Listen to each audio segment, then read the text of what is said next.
Hello, welcome to the December 17th, 2024 Club Cubase live stream. My name is Gradual, and I'm the host of the live stream today. If you have not attended a live stream before, how it works is you could submit questions in advance by emailing clubcubase@steinberg.de. And let me just shut off my monitor computer here. So you could email to clubcubase@steinberg.de or simply type the questions in the chat field. We'll go through each of the questions chronologically as they are asked. And if, when asking questions, if you don't get an immediate response, realize that my ability to answer all the questions in real time will soon be eclipsed. So we'll go through all the questions chronologically. So if we could avoid asking the same questions over and over again, that would be appreciated. And when asking questions, if you could specify which level of Cubase you're running, if it's version 12, 13, or 14, if it's what level of within the tiers. So if you're running Cubase LE, AI, Elements, Artist, or Pro, and which operating system, that information will be helpful. When asking, so we should have a index of all of the topics that are covered in today's live stream pinned to the top of the comments field. Several hours after the live stream ends, I'll take a dinner break with my family, and then I will do the index. And if you wanted, that will include timestamps. You can navigate directly to particular questions. And if you wanted to search for topics that have been covered in previous live streams, there's over 36,000 topics. You could go to cubaseindex.com. And we want to thank Jan from Stockholm for creating that website. We also want to give special thanks to Agent K and Jazz Dude, who serve as moderators. They're not Steinberg employees. They do it to make it a better community experience. And also give a special kudos to Jazz Dude for his work with the unofficial Cubase Nation Discord. So once again, my name is Greg Undo. I work for Yamaha Corporation of America. I primarily focus on Steinberg products. And I'm the host today. I'm presenting live from outside of Washington, D.C. in the United States in Alexandria, Virginia. If you're watching live, please feel free to introduce yourself and tell us where you're from. And with that, we will go ahead and get started. All right, so we see Zephaniah asks, hey Greg, I need you to explain one more time how to do a delay in a part without making another track using Cubase 13 Pro on PC. All right, so if we have, we just put a file in here.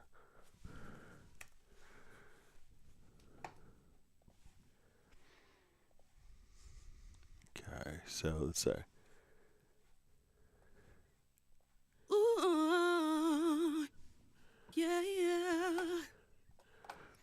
Okay, so let's say we take this particular file here. We'll just.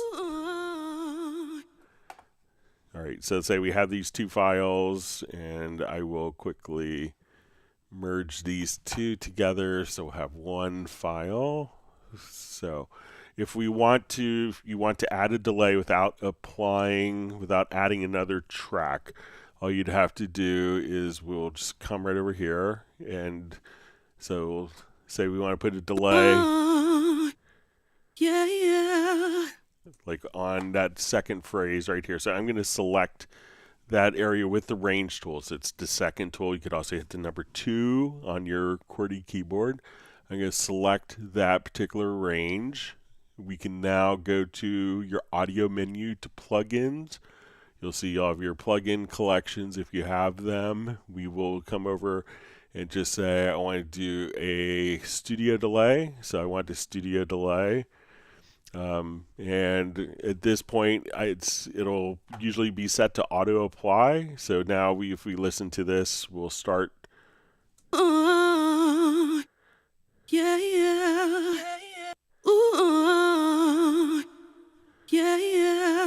So if I want to take like that last phrase, I could come over here and just say, let's make it instead of a half note delay, I want it to be an eighth note delay.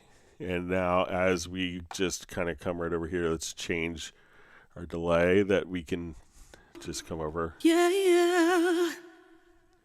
So we could just apply the processing directly right here. So if we wanted to auto apply, we could just kind of take your different areas. So once again, you could just grab with the range tool and just say we want to apply this particular effect.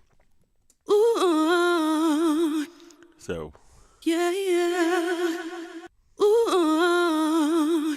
So that way we could just do that without adding an additional track. So once again, go to your audio menu to plugins and then select what you want to apply the range, and that way you don't have to add any other tracks. All right, Mihai Onila asks, hello Greg, I want to transpose a song one tone higher in SpectraLayer 11 Pro without transposing the drums. How can I achieve that? Can you show me, please? So I think that we would have to do this in conjunction with Cubase, because I don't think that there's any special. So if we have like a 2-track file and we want to transpose everything except the drums, so I have a file here that's been transposed, that's been unmixed already. So we're going to take our. So let's come over here. So let's say we have. So I will come over here. We can see that this has been unmixed here.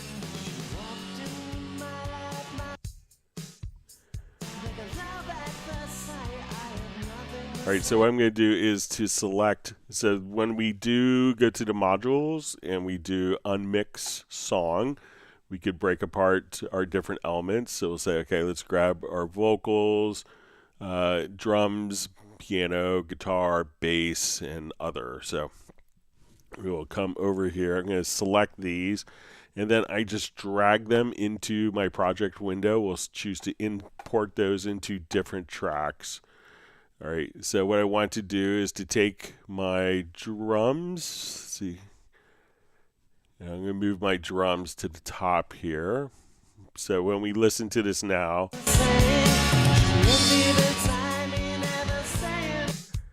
there I had the drums isolated.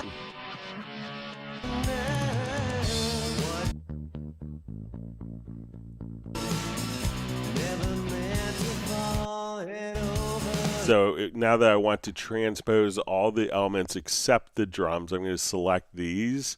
So, and then while we play, I just go to the transpose here.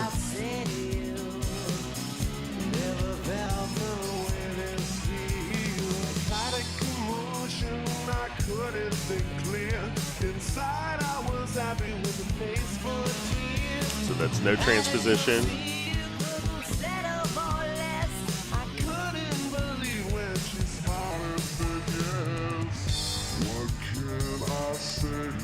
So if I hit 0 and enter. So just drag each of the layers to the project window and then select everything except the drums and go to transpose and just change the value. So this will do by semitones, and we have a fine transpose that's also for cents. So that's 1/100th of a semitone. All right. You see Tim K from Zeist in the Netherlands. His cat Buddy is waving a paw to my cat Steven and Mark Raven's dog Stella and other pets. He's thumbs up, clicked project open, and he's ready to learn. We have Uno Memento checking in from Finland, where it's -17 Celsius. That sounds cold. All right, great to see Matt Elston on. All right, the Barry Lerve show asks, hi Greg, cold day, cold but dry day in Southwest France calling. Could you please explain exactly what freezing or rendering, then deactivating and deleting deactivated tracks has on CPU performance? Okay.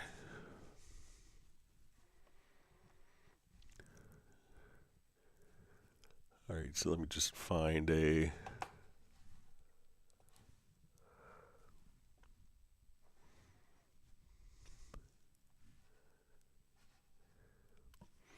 Okay, so when we have real-time processing going on, let me just find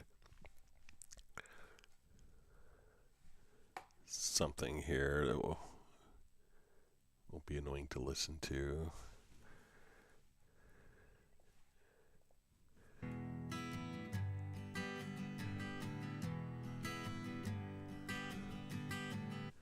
All right, so let's say we have this guitar part, and we wanted to do some different effects on it. So I'll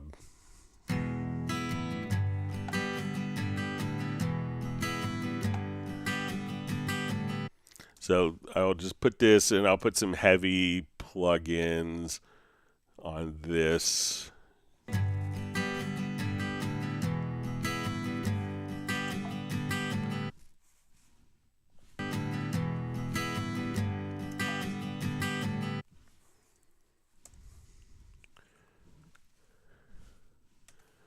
Okay, so let's say we're going to put on, let's say maybe a shimmer reverb.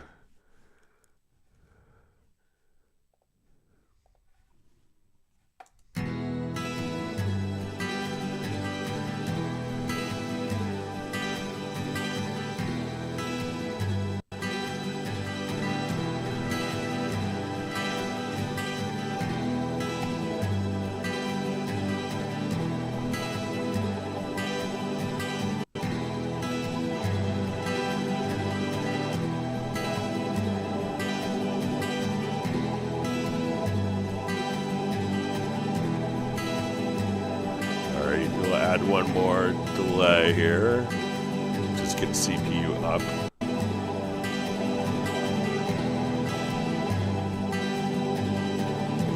All right, so now we'll look at our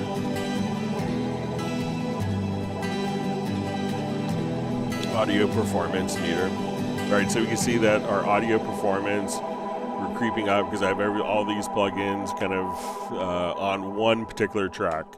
So that's having to calculate. So as soon as we play the audio, it's playing through this particular chain of the shimmer, reverb, and 3 delays. So we look at our CPU performance here. So we'll open that back up. And we'll get to our audio performance meter. So as we play again. All right, so if we wanted to now basically, instead of these plugins getting played in real time, if we want to basically, like we just did earlier with the delay, embed those plugins on a track. So what we could do now is come over, and if we choose to do a render in place, so we could say, okay, let's do a render in place. And we'll go to our settings, and I'm going to choose just a complete signal path, and I'm going to mute the source events. So we'll do that. It's going to create an audio file that's going to have all of those effects that are built in to it. So now this event is muted. So when we play back, and if I don't have all these, let's say we'll just do this one more time. I'll have that not muted.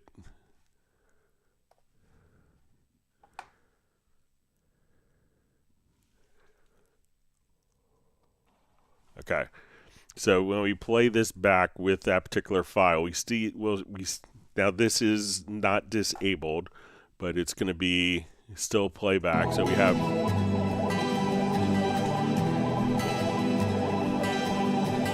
what we do now is once we just choose to disable that particular track, we can notice that now we're just playing back an audio file.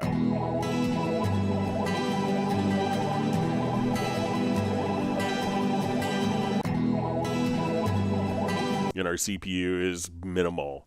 So once we disable that track after it's been rendered or it's been frozen in place, which is kind of the same concept, it will free up that CPU, those CPU resources.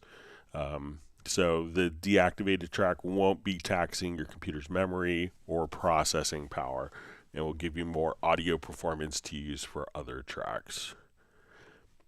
All right, wonderful to see Benny from Sweden, as well as Jan from Cubase Index. All right, Al Bulger just saying Uno Mementos in Finland. Even though it's cold, it's the land of Genelec. All right, great to see John Barry checking in from the birthplace of Agatha Christie, the English Riviera. I've read a number of her books. She's great.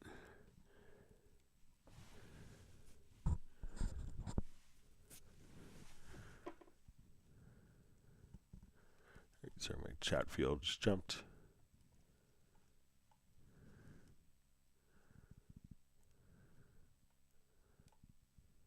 All right. We see Fly V, Vince checking in from Winnipeg in Canada. Thanks for joining us. All right. We have the artist known as Love. It's just saying hello to everyone. All right. He says he's hiring the like button. So Uno Memento is very loyal and patriotic and runs Genelec monitors. So, all right, we have Martin checking in from Germany. We have Capital Razor saying hi to me and all the viewers. Freediax says, Greg, is there any way in Cubase that we can copy the entire plugins from one instrument to another? All right, so let's say I have this plugin chain on. I will enable this particular track. So we will just enable this track. So if I want to copy these plugins, so let's say if I just come over here and we'll open up, let's say our inserts. So if we just grab these like from the top here, I think if we just open up the inserts here. And what you want to do is hold down the Alt or Option key and just drag it to where you see the inserts label. Just drag it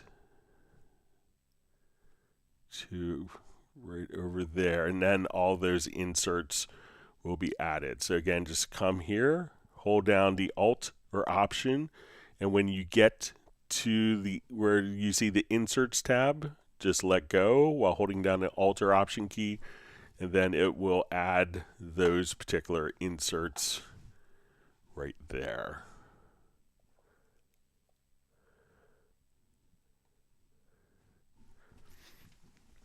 So let me know if that's helpful for you.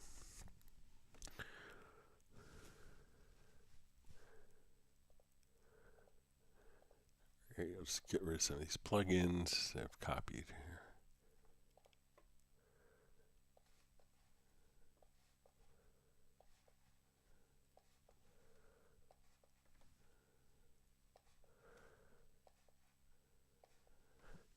All right. All right, Jack Bourne says, all right, that he's having a lovely, nice day in New Hampshire with the windows open and shorts on. It's lovely, 55 degrees. Wonderful to see Tim Weinheimer from Mission Viejo, California. Thanks for joining us again.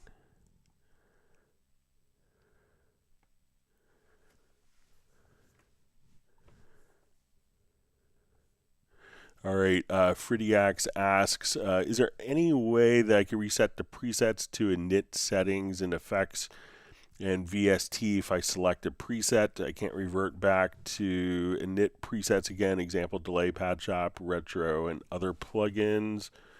So let's say if it's going to be with virtual instruments, let's add, let's say, a Padshop.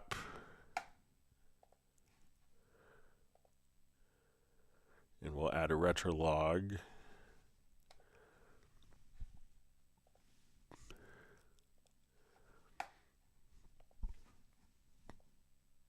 So a lot of parameters, like, you know, there are like presets. Let's see, when we come over here, let's say if we go to retro log, let's see if there's like an init, like initial. So we can see that there's one for retro log here.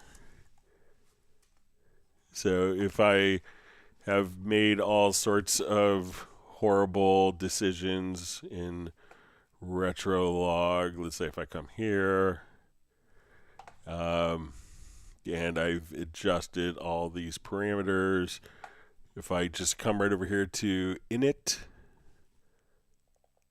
we can see that all the parameters will be reset. And the same if we come over here to retrolog. So there are kind of initial presets. So if we come over, just type in like INIT, we can see that we could just come right over here and it will go back. But let's say if I come over to see if I hold down Control and double click, let's say I've adjusted a bunch of parameters here. And if you wanted to reset the parameter, I think if you just hold down the Control or Command key and double click on it, that will reinitialize to default values the different plugin parameters for Cubase as well. So let me know if that's helpful for you, FreddieX.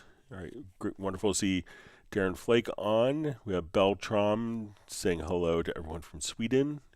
Wonderful to see Mark Rabin on from Montana. Everyone give a big woof to Mark Rabin's dog Stella.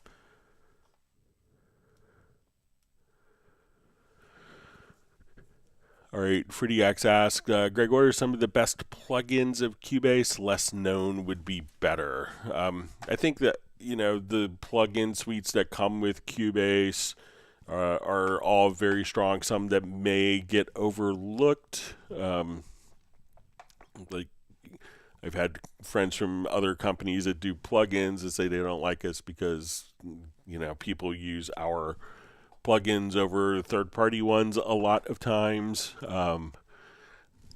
So if you're doing EQ, the frequency is a very surgical EQ. If you want a more kind of classic, like Pultec style EQs, you could do like the EQ-P1A. As far as compressors, the black valve is very popular. That came in Cubase 13. Also, if you're doing any vocal processing, being able to access the vocal chain where you could have kind of clean sections with a gate, a cut filter, de-esser, dynamic filter, compression. You could have similar processes for character. So if you wanted to color it, plus imager, delay, reverb. So all this can be handled in kind of one plugin for just about all of your vocal processing. Don't underlook the VST under dynamics, the VST amp rack, and the bass amp. Under distortion, these are quite nice. Don't underlook these. Don't pass those up for the VST bass amp.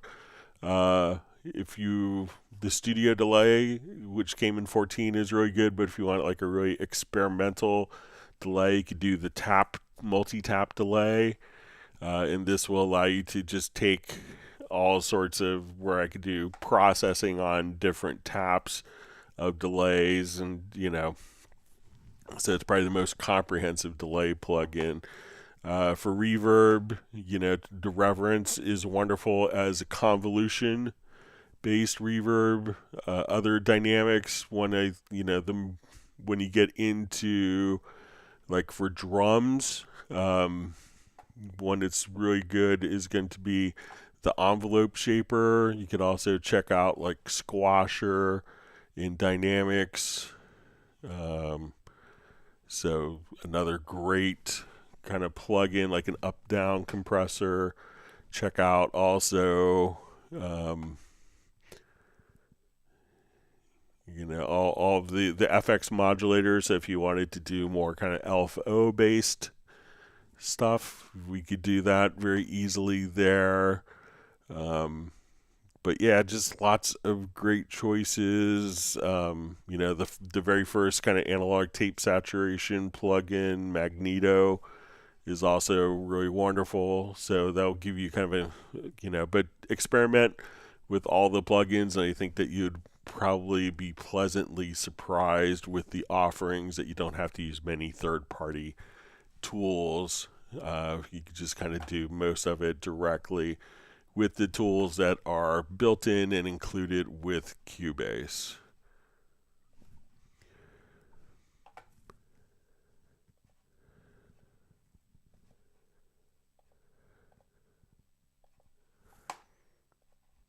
If you just cute little tip, if you want to get rid of inserts, you can just kind of throw them out, drag them away, and they'll be reset.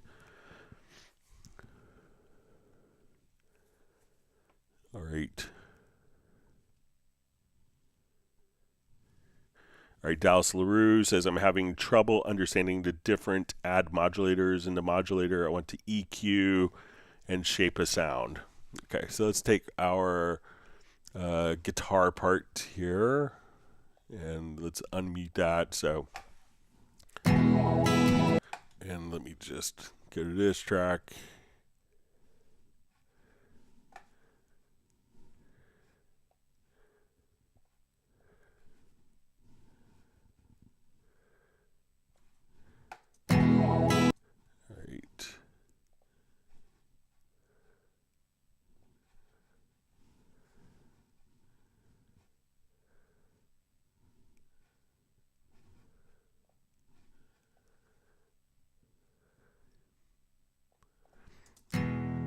All right, so let's say I want to take this and modulate an EQ, for instance, using the modulator. Okay, so to do this, we will, so different add modulators in the modulator. So I'm going to come over here. So let's start with a simple LFO.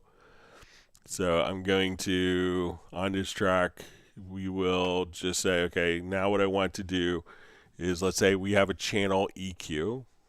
So I'm going to come to the EQ here. I'm going to turn on a band of EQ. Let's just narrow that. Okay, and what I want to do is to adjust the frequency of the EQ. So this is what we want to modify. So I could come over here. I'm going to click on Learn, go to my frequency of the EQ, and now as we play,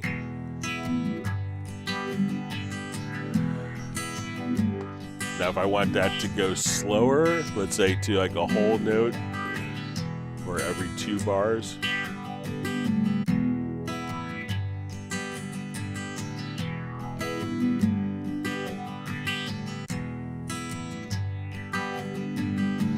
And let's say if I want to do a different LFO, and this one I wanted to control, let's say we'll make it like 4 bars long, and I want this to control kind of the Q.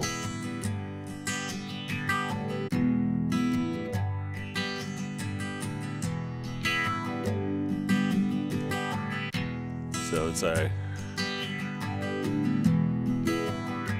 I'll make this a little wider here.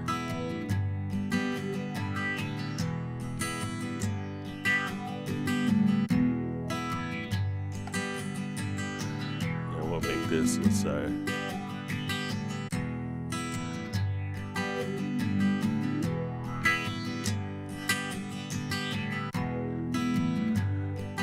so now we can see that the EQ frequency is getting wider.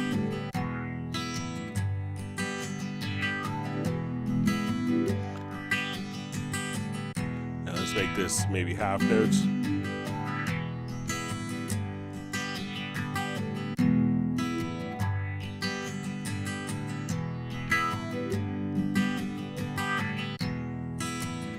So let me know if that makes sense. So again, just kind of touch the parameters, and that way you could hear the different sounds and their effect on the EQ of the guitar part.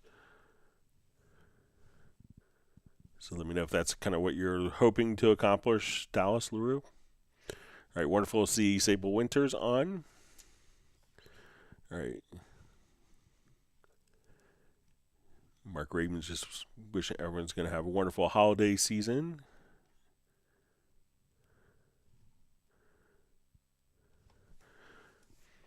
All right, so we see a question from FreeDX. What is Variaudio and how does it compare to other pitch correction tools? So Variaudio is included with Cubase, and we can think of it as a graphic pitch editing tool.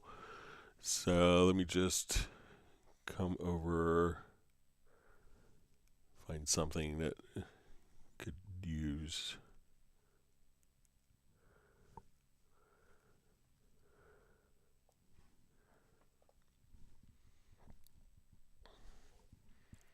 So, and Variaudio is actually part of the sample editor. So I think things that make it a little, that make it better than other solutions.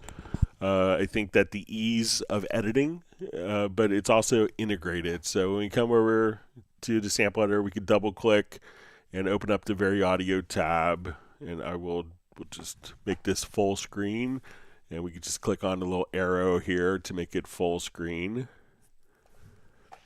And now we're just going to have it do its analysis of our vocal here. So we can see that it's done an analysis of all of my parts. If we have a chord track, so let's say if I drag this piano part up to the chord track, now when we're in Variaudio, that we can automatically see based upon, we could do based on this, we have a scale assistant, so we can say, okay, use the chord track, so we could actually say I only want to snap pitch editing to within a particular key. So, but once we start working with this, we could just say, okay, I want to select all like this entire phrase, and if we grab the bottom line, we could quantize the pitch. Now there's additional tools, so you have smart controls. I like to show all smart controls. So let's say if we now are kind of looking at our, so if we want to take, you know, this audio part here, and let's say, so if I wanted to change the pitch, I could just, or move it up. So let's see how that sounds.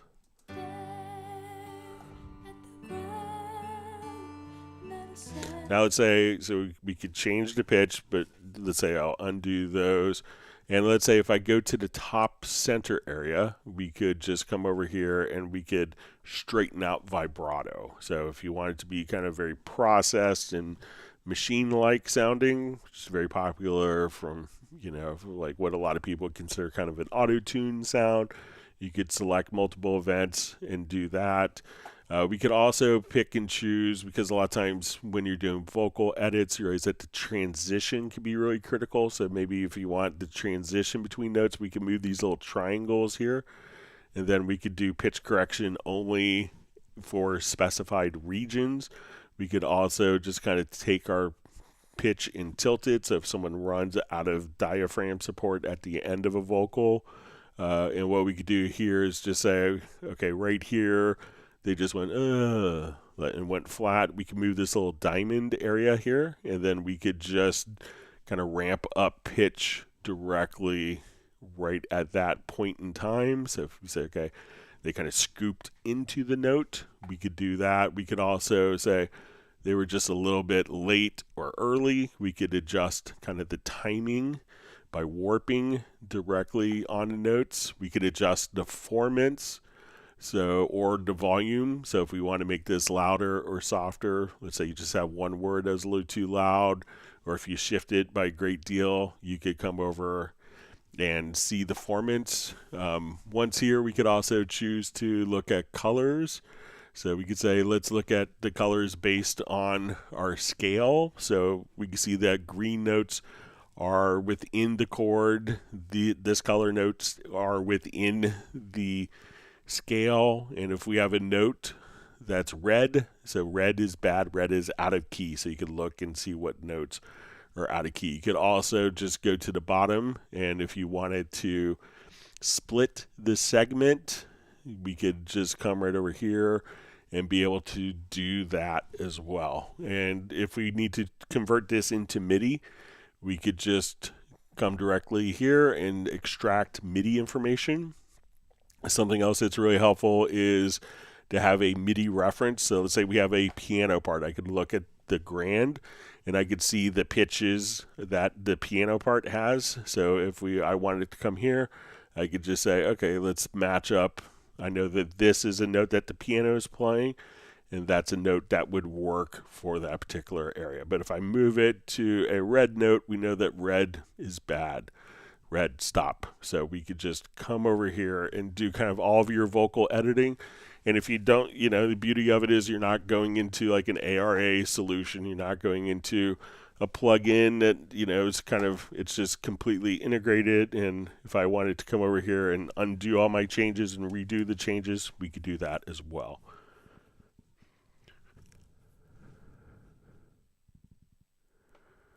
All right, so we see DJ Logic ask, I have a folder of MPC swings and quantize presets.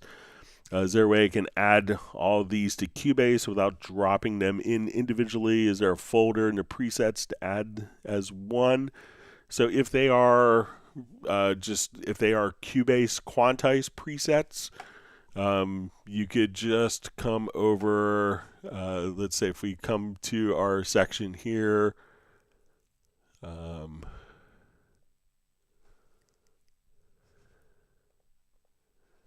so let's say if we go to, let's say if I changed a preset here that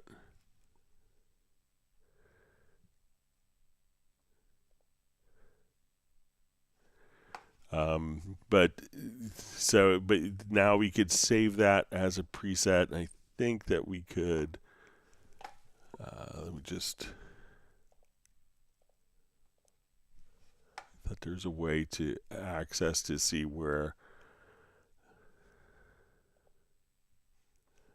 the presets are stored to.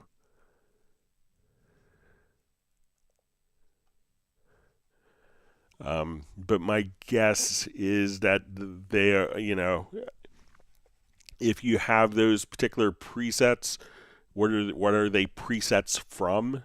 Would be my question, if they're just MIDI information or if they're like for an MPC device. So if it's MIDI information, you could drag and drop and then just take any MIDI file here that you want and drag it and create your own preset directly there. But let me know like what format the presets are, and I'll just take a look. If we come over to, let's see if it's in, go to our quantize panel.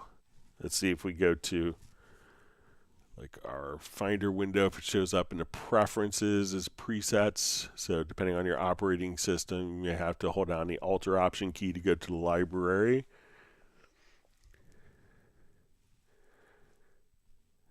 So here we will just go to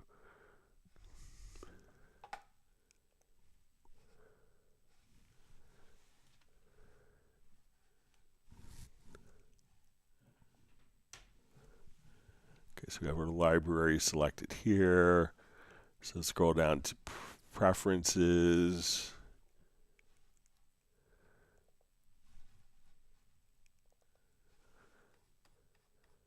Then we may have our Cubase 14.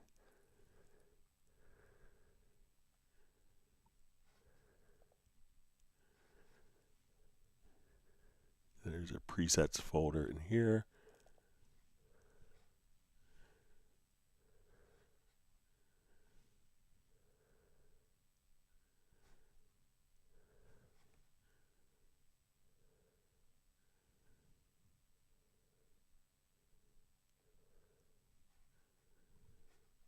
Let's see if it's in here.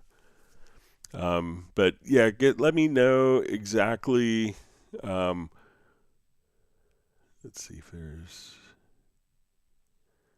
But let me know exactly like what file format they're in.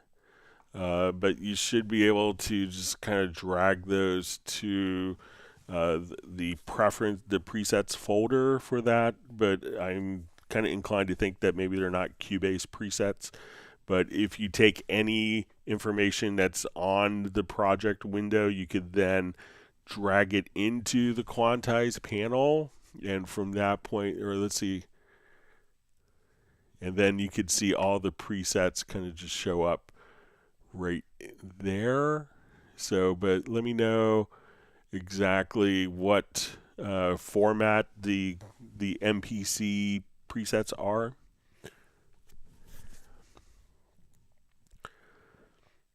All right, Mark Ravens, Dog Stella is wishing Buddy and Mia, Michael Teams, Pat, happy Texas Christmas. All right, happy Christmas.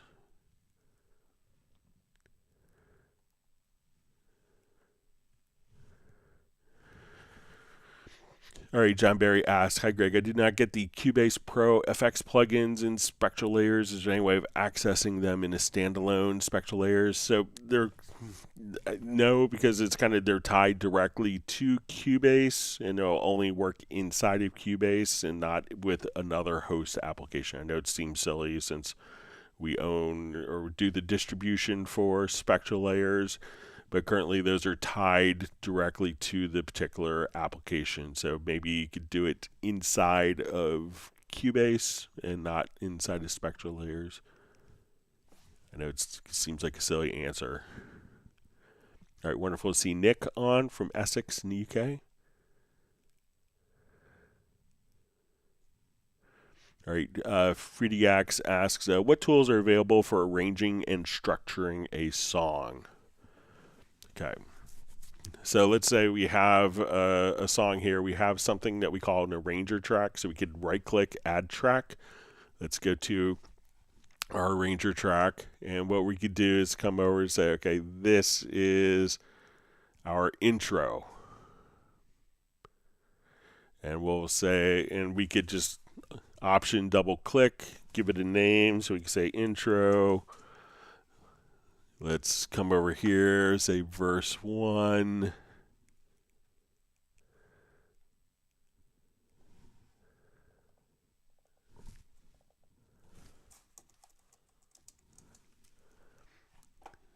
We'll say pre-chorus. So we could kind of name all of our parts here.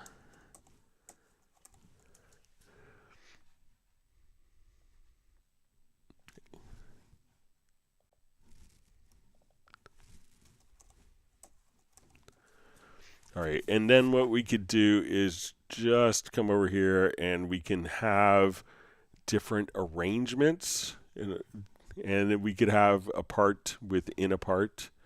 So I say, okay, I want this and I want to repeat this. So we could have all of our parts defined, and then we could have different arranger chains, and I'll show a song that has this kind of in action.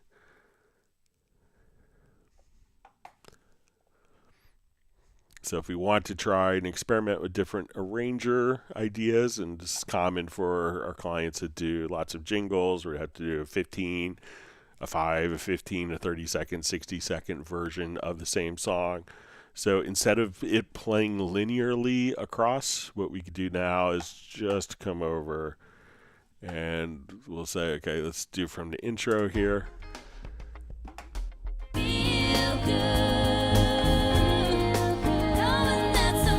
Instead of playing linearly through,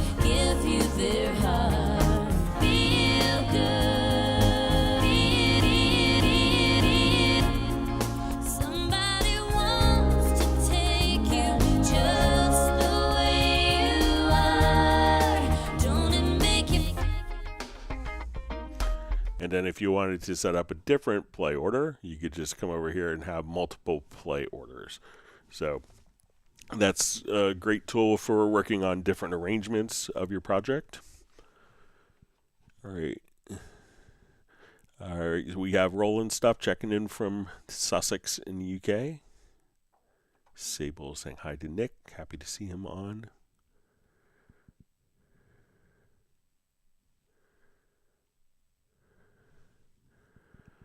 All All right, Don Pryor asks, if you're doing full orchestra score, how do you use automation volume on just certain tracks without affecting the other tracks? So a lot of people that are doing like MIDI orchestration for a long time tend to use a lot of MIDI CC. So let's see if we have this one. I'll just give you a quick.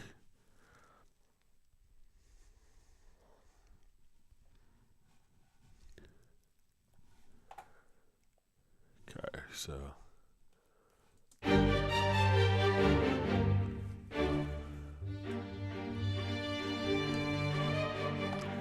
Right, so I have all these on different instruments, so I could just come over here, let's say from the beginning, I want to just click on W here to automate the bass.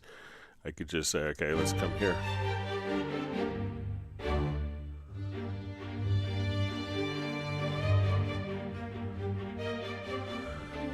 So now as we go back,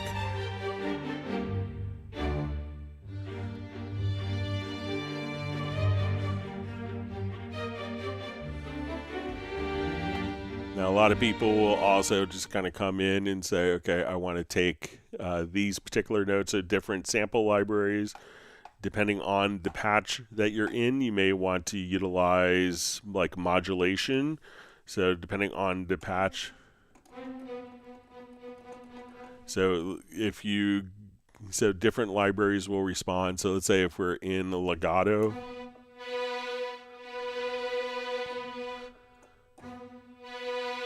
so if I was in a legato patch, you may have to use like a MIDI CC message to kind of simulate kind of like if you wanted like a crescendo.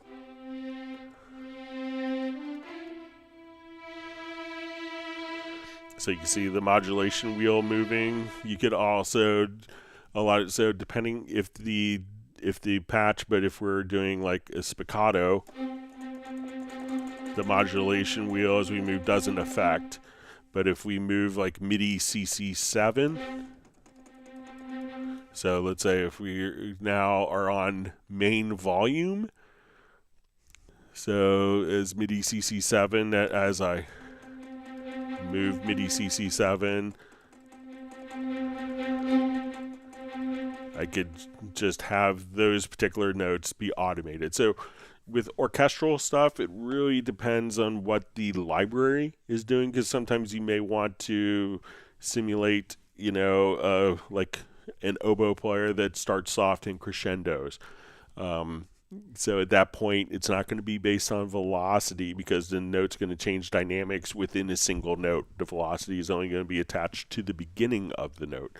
That's when you'd like have the legato and would use a different articulation. And sometimes you'd use a modulation or expression control, and that would, as you do it, it could bring in additional players. It could change kind of like the dynamics as well. So depending on how the library is set up, so most people will end up choosing to do like for legato passages using MIDI CC1 or CC11 or CC7 for main volume. And that can give you a little more control of how the instrument responds versus just like a straight audio characteristic. So because again, like as the dynamics increase in different sample libraries, it's not just the volume, but sometimes adding players, you'll hear the bowing be different. So you may hear more rosin in the bow as they kind of dig from the frog of the bow. So different instruments can be nuanced a little differently depending on the instrument. But most of the time, it's going to be MIDI CC messages.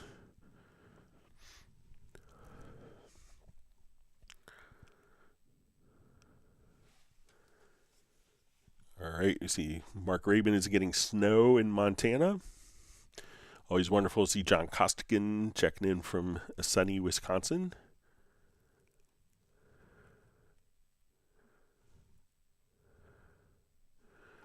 All right, Roland Stuff asks, hi Greg, I've tempo detected an old audio file. It shows bar tempos ranging from 109 to 124 BPM. But I've forgotten what I do now to make the tempo the same throughout, say 118 BPM. Thanks. All right. So do new project here.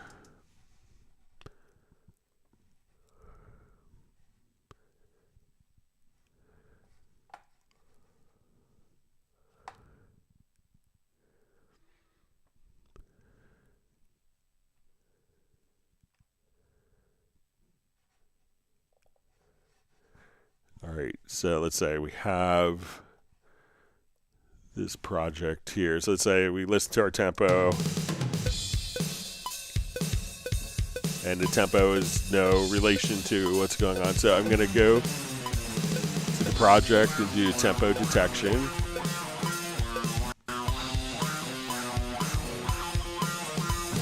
All right, so now we see that we're going to have our tempo fluctuations here. I'm just going to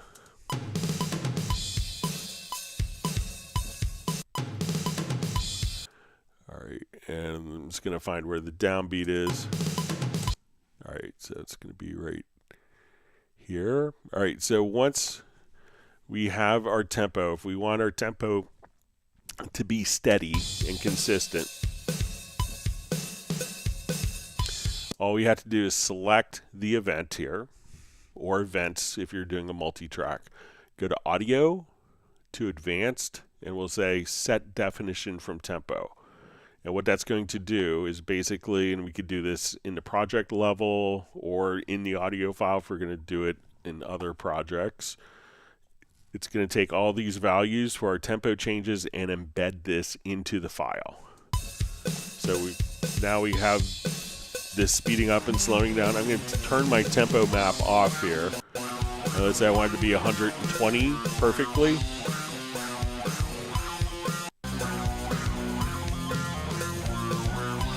So now it's playing back at a perfectly steady tempo. If I want it to be 132.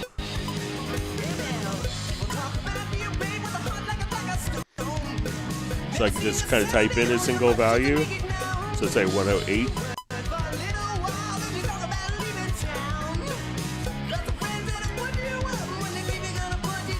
Or let's go back to the original tempo with its variations.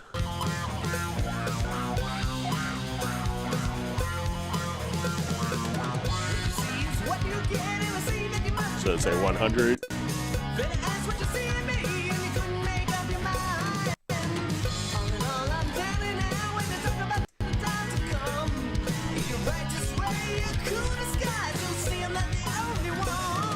So I think that probably what you missed, the one step that you missed is after doing the tempo detection, select the events, go to Audio, to Advanced, and Set Definition from Tempo. And then it'll follow whatever tempo changes that you have set there.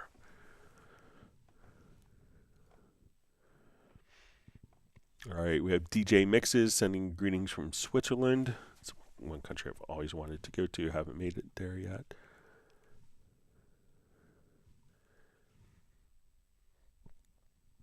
All right, we have Drunken Monkey sending love from India. Never thought I would say those words and cut that combination, but thanks for joining us.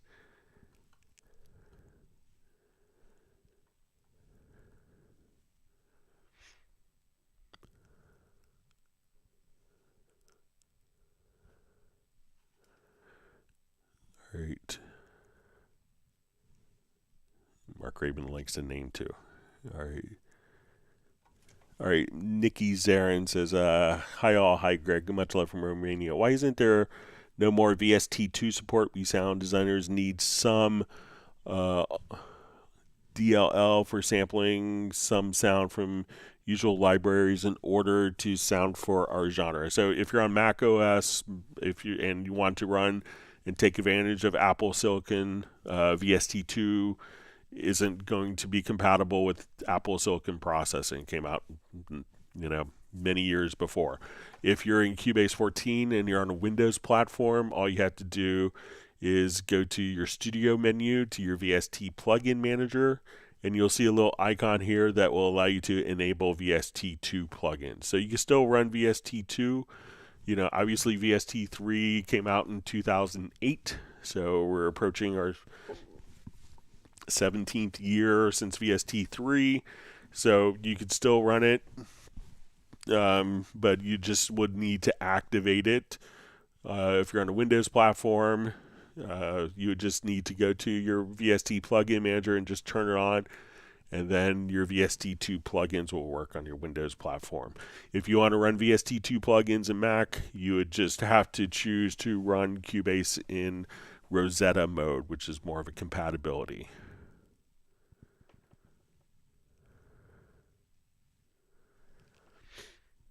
All right, Stephen Fleming says, surely you do that with offline processing so that everything can easily be edited when you want with minimum fuss. All right.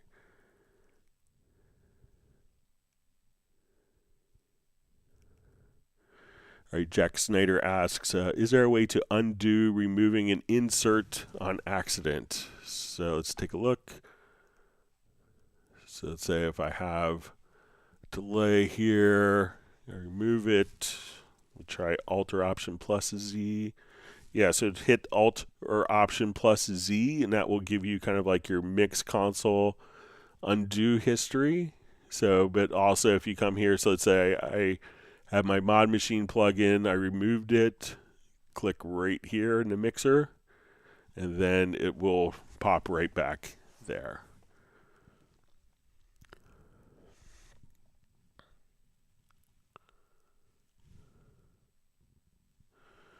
All right, so Frank R. Ice Cold Productions says, thanks for telling the bug fix team about the drag and drop MIDI to desktop not working. With the new update now, I can drag and drop MIDI to the desktop. Thanks. Yeah, so anytime that we run into anything here in the live stream, I will spend time and, fill out a report to let them know. So.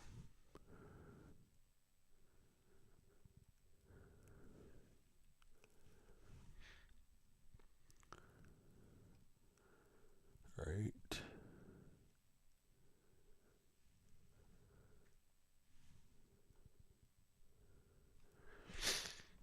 All right, so we have a question that says, hi Greg, my name is Grace from South Africa. I want to know if it's possible to switch between a chorus, a verse, a bridge, etc. in real time like you can in Ableton Live. I do a lot of live performance. All right, so let's go back to our project where we had, so we could set up our arranger track like we see here. Okay, so let's say we have our intro. Now, once we go to like our Midi remote, or we can do it in a generic remote, I'm going to come over here, let's say go to my nano control, we'll go to an untitled page.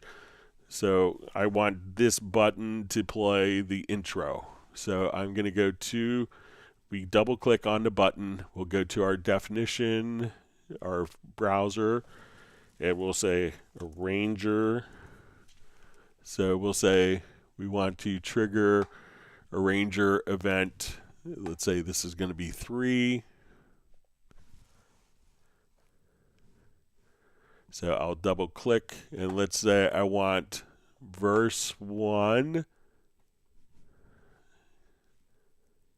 And that's going to be, let's say, arranger track 4. All at once, you kissed my face. The world was like a brand new place. Felt my fears off. All right, let me just.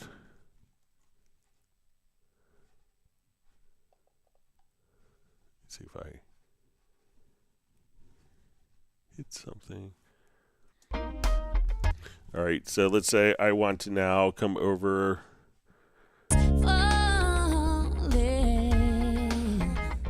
Before I knew. All right, so again, we will just come and say, okay, we'll go to our arranger chain. So I want this to be arranger chain. So this is going to be. Before I knew. And we can say, okay, we want to jump like one beat, and let's say like a brand new place. Felt my fears all fly away. All right, so let's say, I'll just reorder these. Hang on. So we'll say arranger events. All right, so let me just select arranger event 1, apply mapping. Let's do arranger event 2. So I'm going to take my verse. All it was to kiss my face. The world was like Let's a come brand to new the place. chorus. Feel good, knowing that somebody loves you. So now I could have my, so we could just kind of change our different, so say I want this to be arranger chain 5.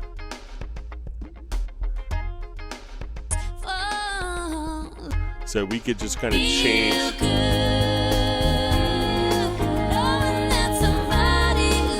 Hit a button. Go back to our verse. It all began. All right, now I hit a button. We want to go to the chorus. Feel good, knowing that somebody loves you. So we could just navigate these to go to these different arranger chains. So, all right, the artist known as Love says Greg was dropping the plugin bomb. All right. All right, so we have Soren checking in from Sweden. He's going to watch the rerun. Hope you're doing well.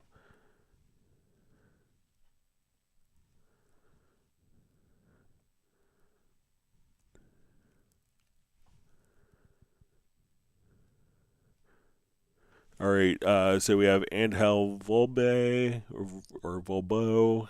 Hello, when I convert a project example 48K to 44.1 or vice versa, Cubase 14 freezes completely when I click on OK and nothing works anymore. What could be the reason for this? Many thanks. So it could be that the audio interface is maybe not set up to switch between different sample rates. So I'll just open up a project here quickly so you can see. We'll do a quick sample rate conversion.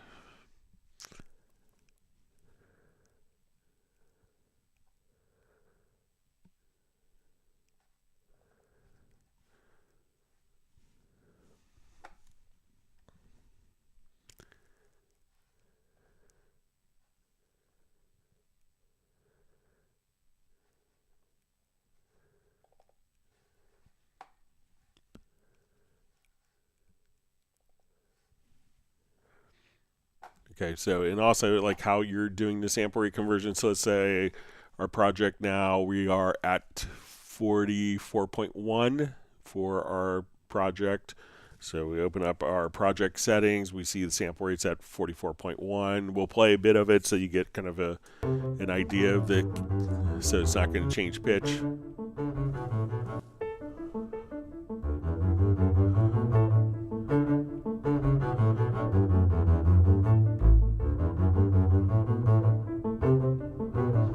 So I want to change the sample rate of this project. So I'm going to go to my project setup and I'm going to choose 48K.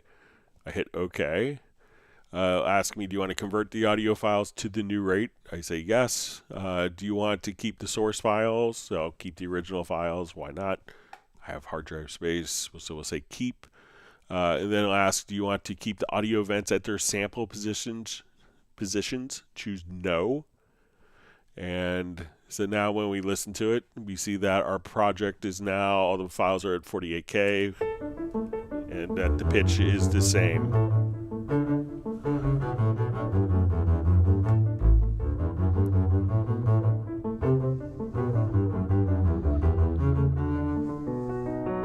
So that's how I change sample rates. Now if the audio interface doesn't want to switch between 44.1 and 48K, like if it's locked to an external clock, or the audio interface itself has, is only staying at the particular sample rate, then that could be causing problems. So let me know how you did that, how you did your sample rate conversion on Tel, but just try switching it from the project setup. All right, Sabatino Studios music video says, "Hey Greg, everyone, I'm back with the Mac Mini Pro M4 and loving it. That's great."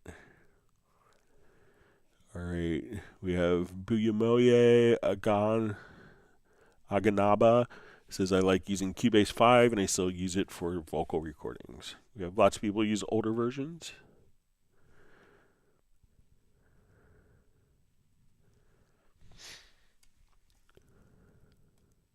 See, Dallas LaRue just says, "Wow, thanks, Greg." So yeah, let me know if that's helpful for, I think starting off with modulators, like it's not something I would do in my workflow. So I've had to kind of, how would I use modulators creatively, and kind of start off with doing like really obvious stuff that you can hear changes.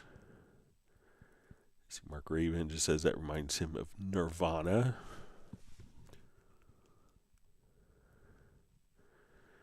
Jack Snyder is just saying Variaudio is the best thing about Cubase for him. All right. Tim K is sending a big woof woof to Stella, and Mark Rabin is replying with a meow meow for Buddy. See, we even have transcontinental pet communications on Club Cubase live streams. Great.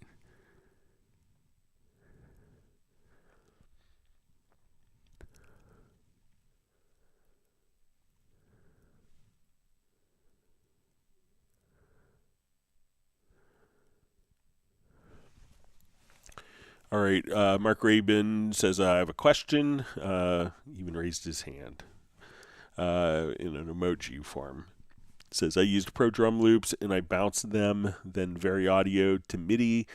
Lots missing. Is there a threshold that I need to adjust? Want to make Midi track for Groove Agent 5. Makes sense." So if I was in that situation, I probably wouldn't go through Variaudio, Mark. What I would do is just to do hit points. So let's come over here. Let's take this project.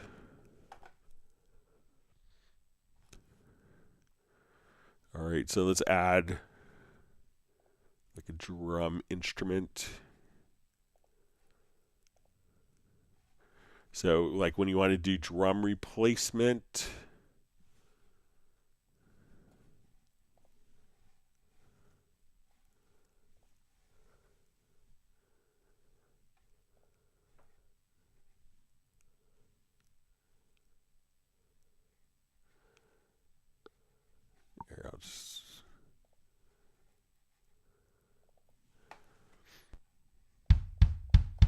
okay, so let's say I want to replace the kick drum or augment the kick drum recordings with that kick. And this kick is on the pitch of C1.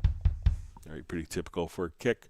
So what I would do, instead of going through Variaudio, and we want to take like a multi-track drum recording. So let's say we have our kicks here. So I would double click and don't go through Variaudio, select the hit points. And what we could do now is adjust kind of the threshold for the hit points. Let me just...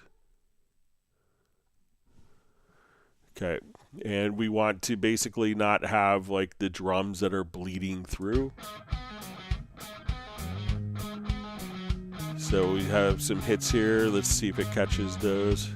We may have like some toms. So we could set your threshold here. And we could also kind of set the intensity. So we have the snare track bleeding through. And then in the Create tab, what we want to do is say, let's create. So I'm going to select that track. And we want to create MIDI notes. I'm going to assign these to the pitch of C1. And we're going to put it with the original dynamics onto the first selected track. So I hit OK. And now as we listen to it, we can see that this MIDI information is now on. It's playing in Groove Agent. So if I wanted to mute the original kicks,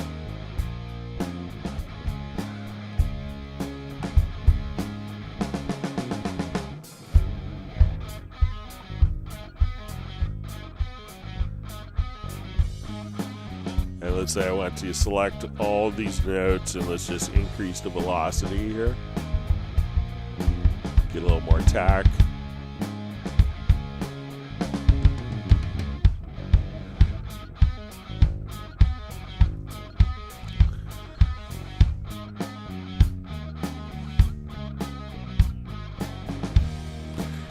So now, if we bring in the other kicks, we're augmenting it, or we can mute the original kick drums.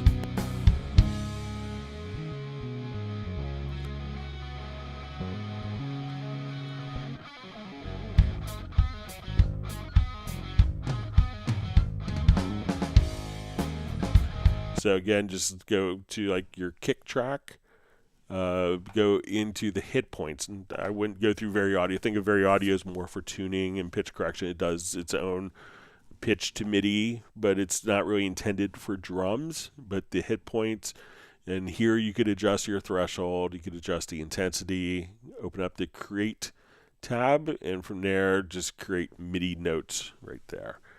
And pass it and just send it to a track that has your drums, and you should be all set. All right, we see Mark Rabin has got a SM7B, found one for $120 on eBay new.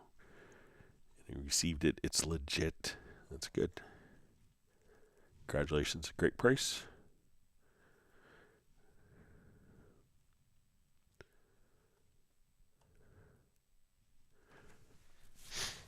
All right, Darren Flake just says, hi, Greg. How can I be able to see two audio events when they overlap?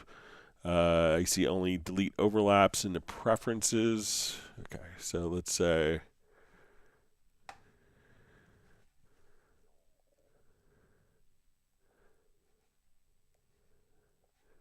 All right, so I'm going to go into my editor. All right, so I'm going to convert these. Let's try converting these. Go to audio, and we'll say events to part. And now we could open up the part editor. So this way we could come over. I'm going to enlarge the part so we could see both events if you wanted to see those together. You know, this track is only going to sound one voice or one audio file. But here, if we wanted to see them, and we can see that when we move this over, that it's going to kind of mute this particular event.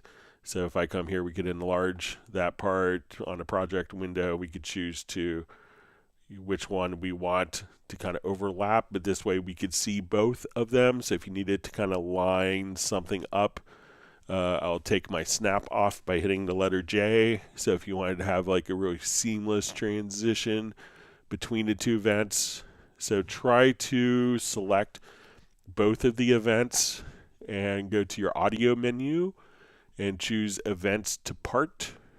And then to undo that, you would just say dissolve part. So give that a try. Let me know if that works for you and accomplishes what you want to do. Now, something else that you can do, let's say if I was using, I wanted to have one as a reference. So let's say I have my bass part, and let's say I have my kick part, and I hit Control E on both of them. So at this point, I could see that as we're in our sample editor, that I could move the bass notes between the two different events. So at this point, we could just choose which one is the active part if we wanted to. So let me just take this up here. So, you know, if we wanted to see this larger, then so we could just find the, may have to maybe off. Okay, so we go to this icon here, and we could kind of choose which one is active. So we can say, okay, let's look at the bass part is now active, and we can see kind of underneath the kick drum. But if I want the kick drum to be the active part, that would go to the front, and we could edit. So if you select two events and then just go into the sample editor, you could see them overlap and do like a rhythmic edit on one and use the other as a reference. So let me know if that's helpful for you, Darren. All right, wonderful to see George checking in from Germany.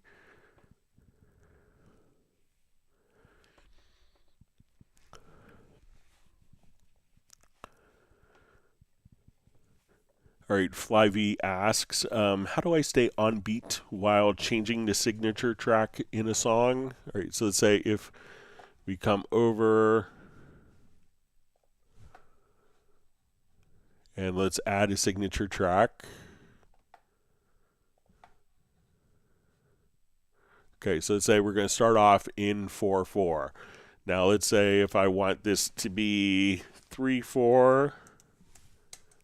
All right, and we'll see that we have 4 beats here. So we have 4 beats where the quarter note is getting the beat. We have 3 beats where we could see each of these 3 beats will be here. Now, by default, you know, how signatures, time signatures will work. So if I, you know, if we're going to be in 3/4 and I wanted to do 7/8, so I would have to put it on, let's say, after a 3/4 bar. So if I wanted to put, you know, the 7/8, like right here on, you know, beat, measure 3, beat 2, what I would need to do, since we're defining the meter, this would then turn that into a 2/4 bar, and then I could put 7/8 right at that position. So we will need to do a full, you know, a full measure, because we're defining, the time signature is defining how many beats are in a particular bar or measure. So if you needed to put a different value, a different time signature earlier, at that point it would go from, instead of this coming in on beat 3 of measure 3, because that wouldn't be a 3/4 bar, that would turn that into a 2/4 bar. So you may have to kind of have other time signatures inserted, and that way when you go to change your meter, it would automatically give you the meter that's been defined for the entire measure. So let me know if that makes sense for you, Flyv. Great to see Charles K. on from UK. Thanks for joining us. Hope you're well.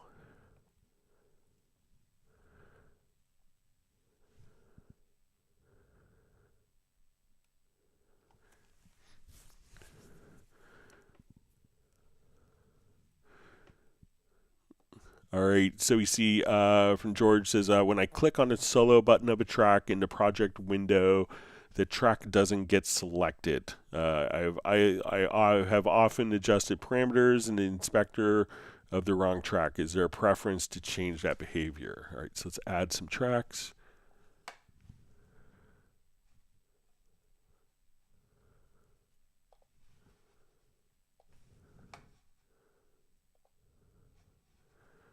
Okay, so let's come over here. I think there's a preference that, so when I think if we go to project in MixConsole, that we'll see enable solo on selected track.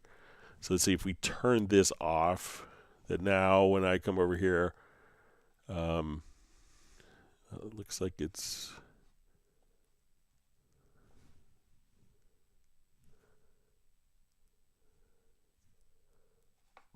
okay, here's probably the preference that you want. Select channel track on solo. All right, so go to editing, to project in MixConsole. You'll see select channel track on solo. We'll hit apply. So now when I go to solo a track, the track isn't selected, but it could still be soloed. But if I wanted the track to be selected, again, come here to preferences, editing, project in MixConsole, select channel track on solo. So now when I go to solo a particular track, that track is selected as well. So try that preference. Let me know how it works.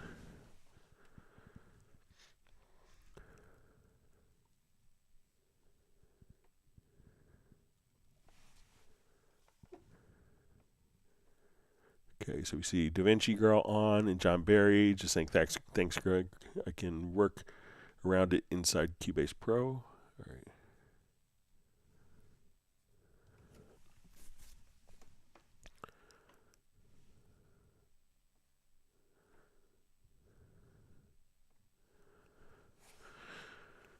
All right, Sabatino Studios Music Videos asks, when bouncing a corrected vocal from Variaudio, it's not retained the corrections. How do I bounce my edits and retain the edits? All right, so let's give it a shot.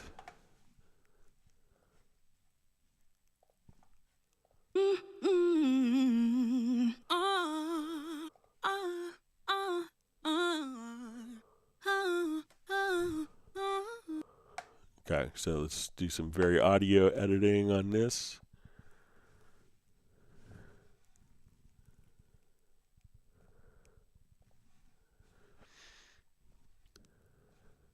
Okay, so let's make it all roughly the same pitch here.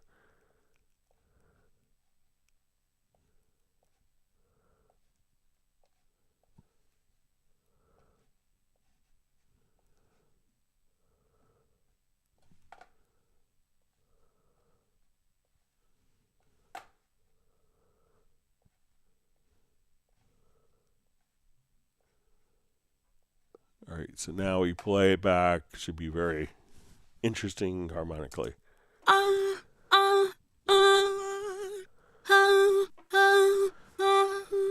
right. So let's see what happens if we do bounce selection. All right, so we go to audio to bounce selection.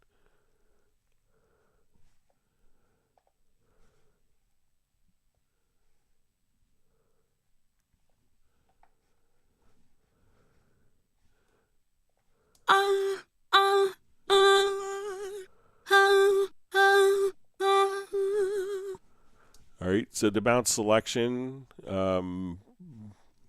rendered it as file. So let's say if I'll undo the bounce selection. So let's say we're here in Variaudio. Okay, I'm going to do a duplicate track version, and we will bounce selection on this.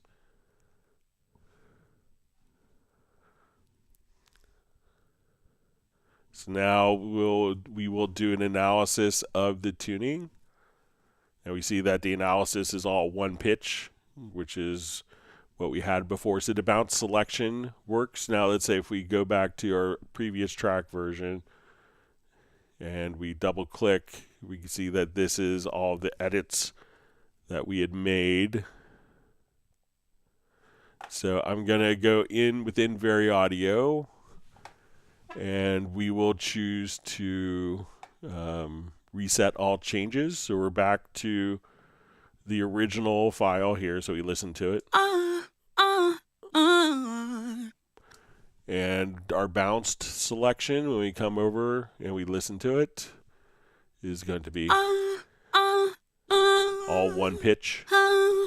So the bounce selection seems to work for me.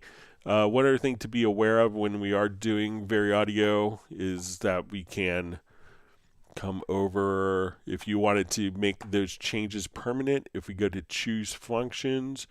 So let's say we'll activate Variaudio. So we'll go to choose functions that we can just choose to make like any of these changes. Let's say if I come over here, that we could flatten the real-time processing, and that will basically render our vocal changes. But to me, it seems like the corrections are retained when the bounced when you do a bounce selection.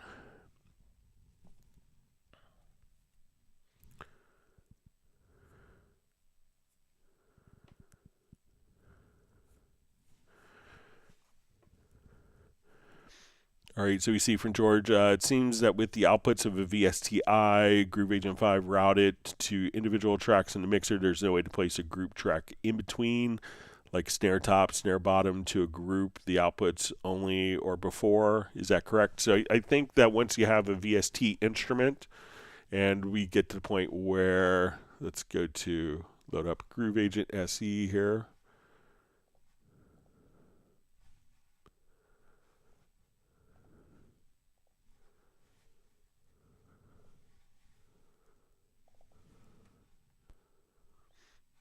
All right, and let's say we'll play.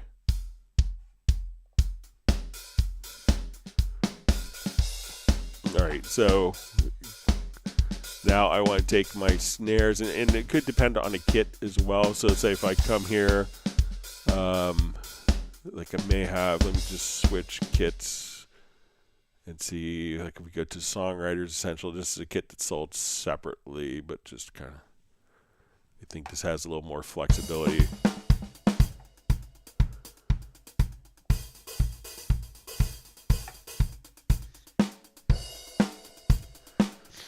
Alright, so let's say if we come over here to our kick snare, so we have like our snares, so let's say we have snare top and snare bottom in this kit, and I wanted my snare top to go to output 3 and my snare bottom to go to output 4.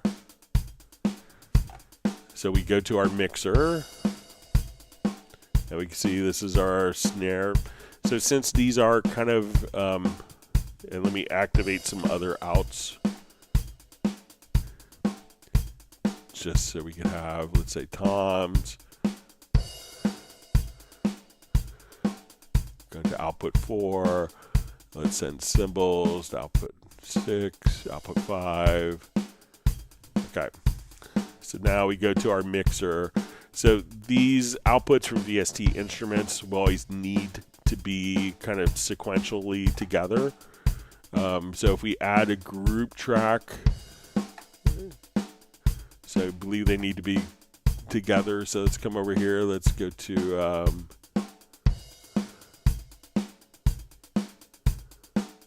add group track to the selected channels. So let's see if we created outside folder. We'll call this snare group. Yeah, so I think, even when we have the instrument tracks are always going to be, like when we do grouping for the instruments, these will always, we can't necessarily interrupt the outputs of those particular instruments, so that group will need to be kind of placed before. So even if we go to move these instrument tracks, it's going to move all of them together as one group as well. So you'll have to add the group channel before or after, but you can't add it in the middle of the outputs for instruments. So you are correct. All right, wonderful to see Michael Teams from Weatherford, Texas.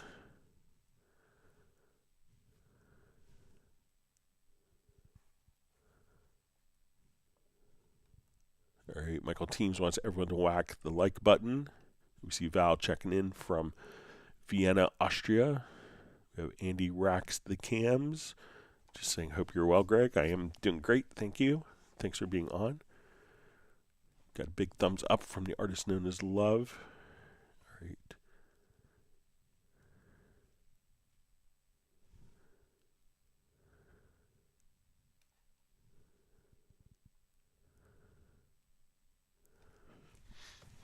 All right, got your, just says, do you really know if using 10 instances of a VST3 like Groove Agent to set up, say, kick on one, snare on another, versus using 10 outputs on a single Groove Agent is really taxing the system because VST3s are so efficient? I'm not sure that using 10 instances would really hurt me. I have several custom-made libraries where I have 128 kicks across keys, which will allow me to create music quicker. Thoughts?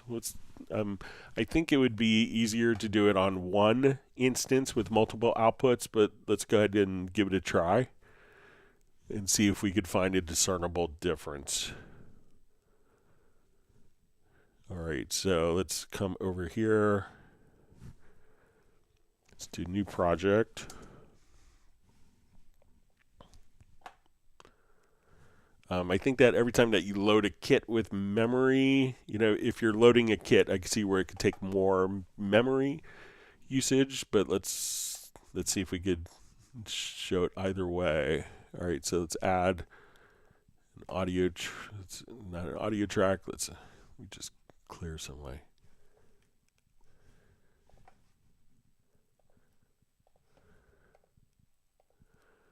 Okay, so we're going to add an instrument track.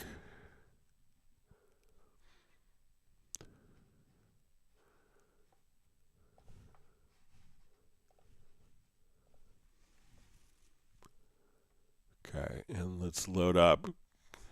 We'll do the kit. All right, so.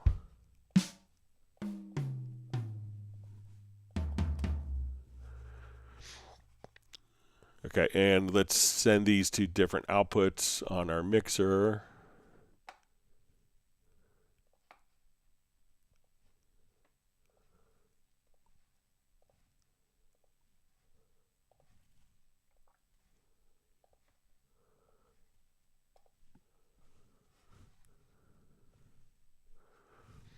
Okay, and I'm going to add another instrument track here. We'll add, let's say, 7 more groove agents. Let me just be faster if I just add 1 and then duplicate it.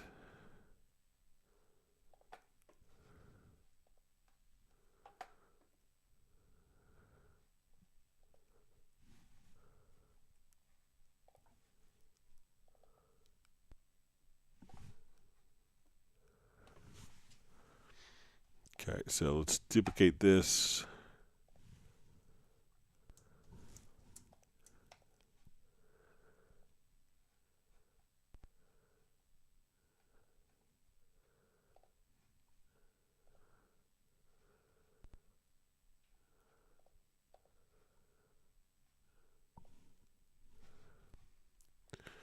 All right.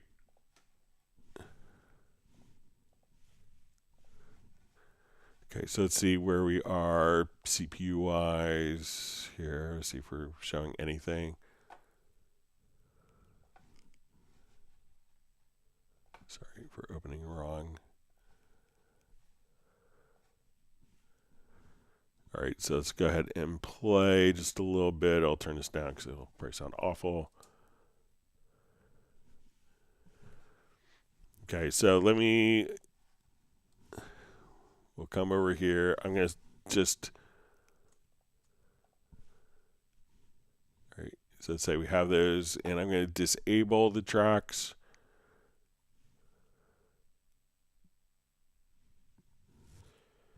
All right, so we enable the tracks, and I'm going to disable this one.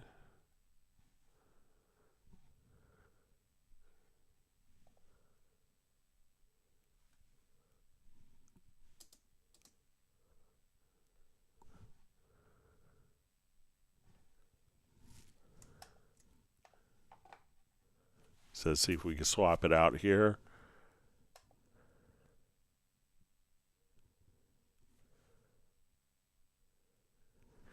So I'd say it's a little bit, let's say if we disable this track now, so we'll choose to disable that track. So we're not really taxing it so much. I think it's a little more, and it can take more memory than if they're all armed. So let's disable those tracks and enable just one track with multi-outs. So it's not a huge difference, but I think for memory usage that having all those kits loaded up, but you may not run into a brick wall as a result.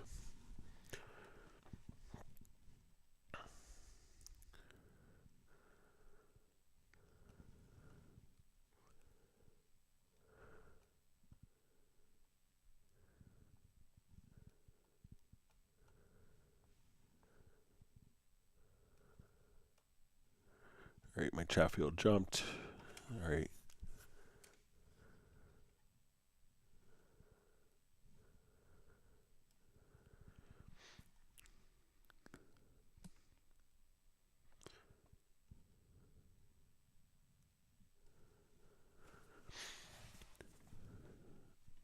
All right.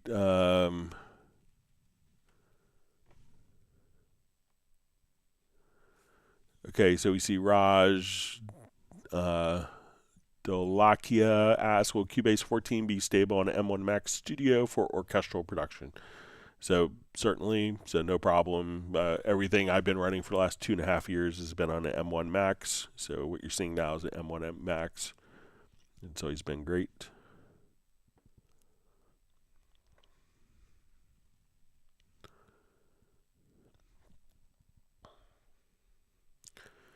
Okay, so FlyV asks, is it always needed to render Midi or just as needed? So you don't have to render your Midi as long as you have enough kind of system resources to play back the files. There's a lot of people that will, out of kind of creature habits, they've been doing computers for a long time, would choose to, I find that people that, started with modest computers and doing digital audio tend to have a workflow of rendering more than people that are kind of starting with more contemporary systems. So it's not needed.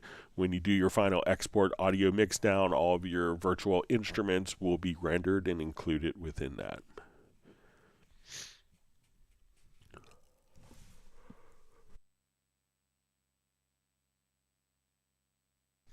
All right.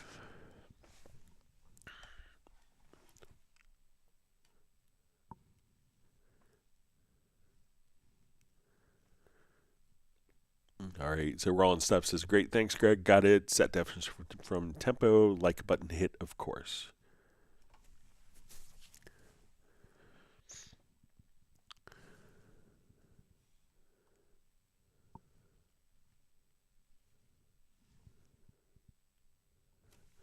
All right, so we have PIS information asks, question, how to route internal sidechain implemented in VST plugins like FabFilter, MB, compressor scenarios, and lead in track number 1 of bass and track number 2. So I guess, so if I don't have any FabFilter plugins, they sent me some, I would show it. So let's say if we have, let me enable these tracks here.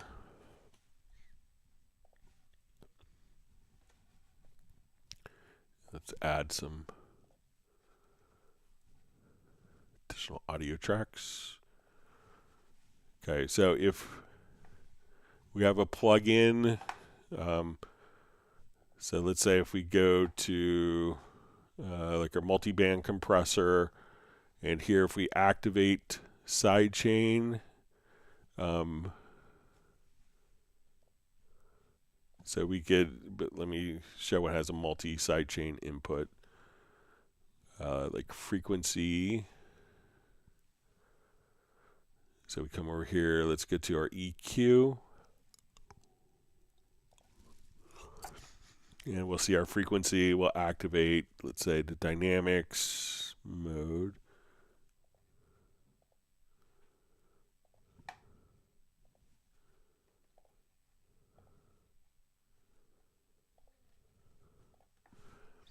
And now when we activate the sidechain here, and this could be, we could see that we have each band could have its own independent sidechain input. So if I say, okay, I want my audio 1 to be sidechain input for 1, for sidechain input 3, I want audio track 2.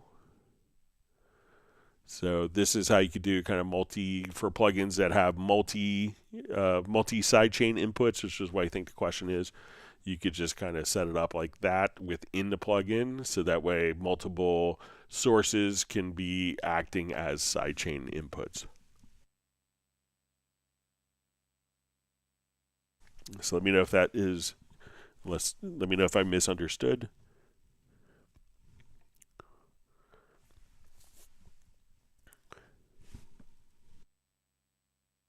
All right, Mark Raven says we all need you to find the thumbs up icon and click it. This will help support to continue. One click and we get knowledge. Lick the like. All right.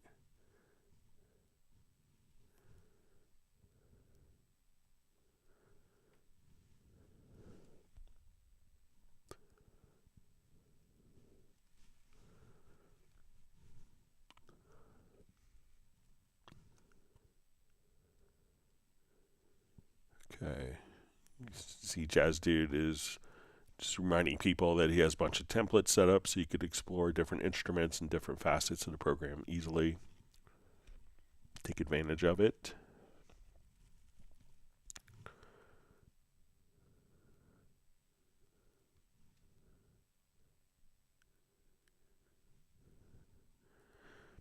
All right, so we see from DaVinci Girl in this example, you user a beautiful mix. Greg, wish I knew which project it was. But it was probably mixed by me.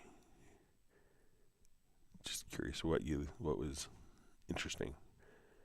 All right, we have Tore Larin watching from Norway. Thanks for joining us.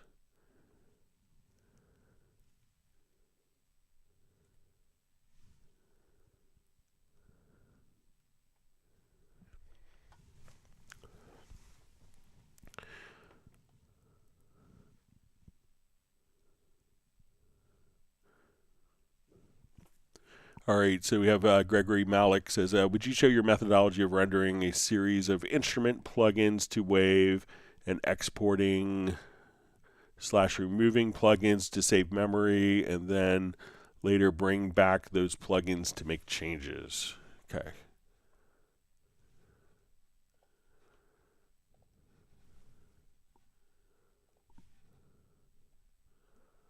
All right, so let's come over here. Let's say we have...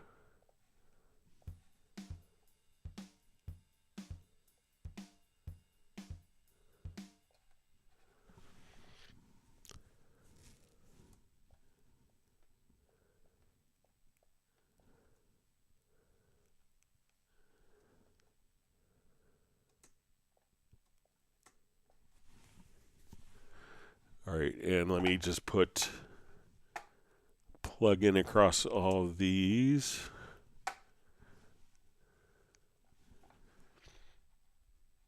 Okay, so I'm going to activate Q-Link, and let's go up to our inserts.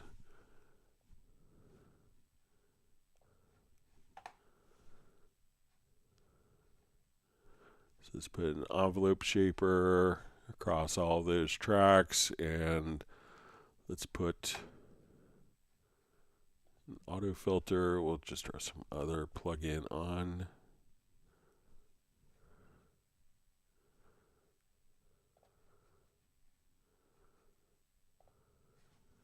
All right, so we have all these plugins going across our tracks, and we want to render them quickly and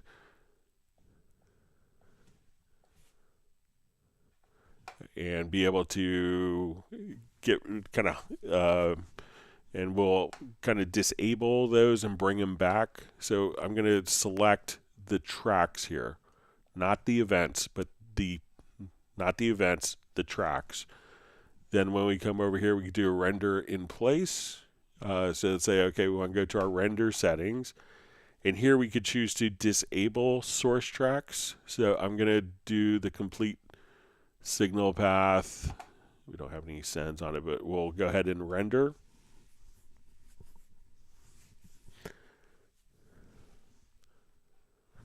And let me see, I think I may have messed up and had them all go down to one track. So let me just go back to our render in place and choose not to mix down to one file.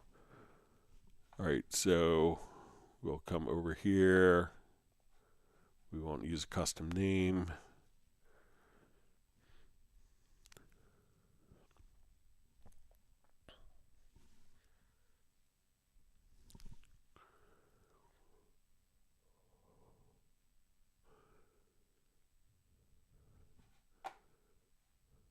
All right, so now we've chosen to hide, and I'll just undo that, show one other thing that I probably had chosen. So we could render these, and the source tracks will be disabled. And then I could choose to hide the source tracks. If I choose not to hide the source tracks, so what I just did is when we just saw all the waveforms, just the source tracks were hidden. So I could come over here. If we do this one by one,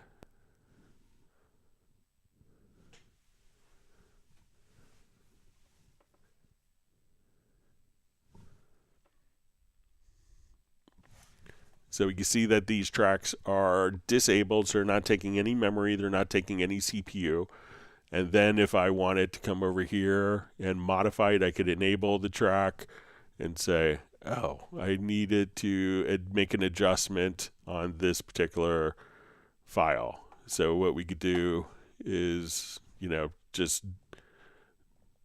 so when we come over here, we could just render and have access to that particular one, or you could just so you could go right back to where you were at any time and have your file so you could tweak it.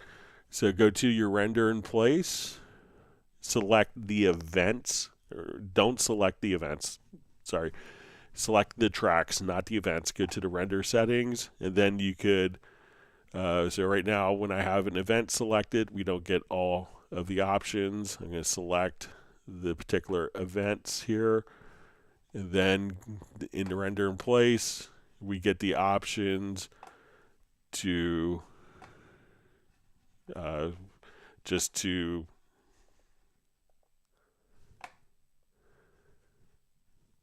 disable the tracks, and then we could also hide the source tracks right after if you wanted to.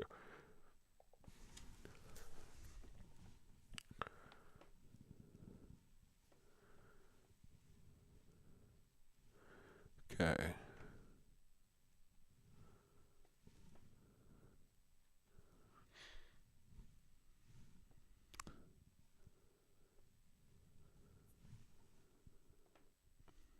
All right, so Got Your had the same methodology I did. See, Mark Rabin just says, thank you, Greg, for the hit point lesson, exactly what I needed. So it's great. And Gregory Malik's point to Got Yours, that do the plugins remain in memory even when the tracks are disabled? So no, they don't.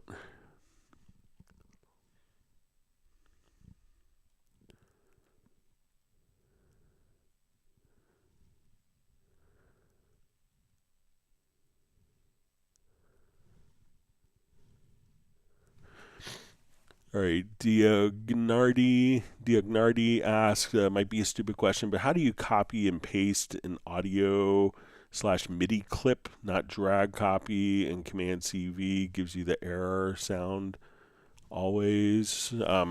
So, if we have this event here and we want to copy it, you could also, if you don't want to drag copy, so if you go to the right center edge, you can drag out and make copies. You can hold down the Alt or Option key and make a copy. If you wanted to hit Control or Command plus the letter D for duplicate, you can make copies like that for one or multiple events. So if you don't want to drag, if we copy these events and I move my playhead position to here and paste, the pasting is going to be based upon the cursor playhead position. So let me know if that's helpful for you.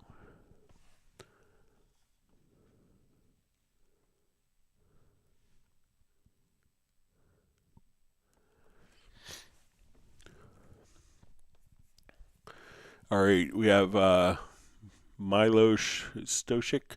Says, hi, Greg, I have a problem with Padshop in Cubase 13. It doesn't work. When I want to find different presets, I can't get any of them. Greetings from Oslo. Okay, so when we come over here, let's go to, we'll add a Padshop track here.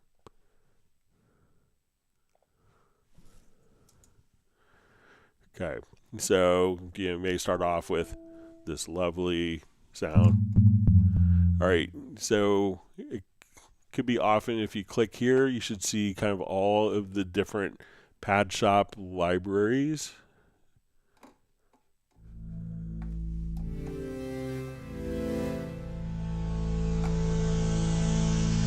All right, now if often when I get this question, it could be related to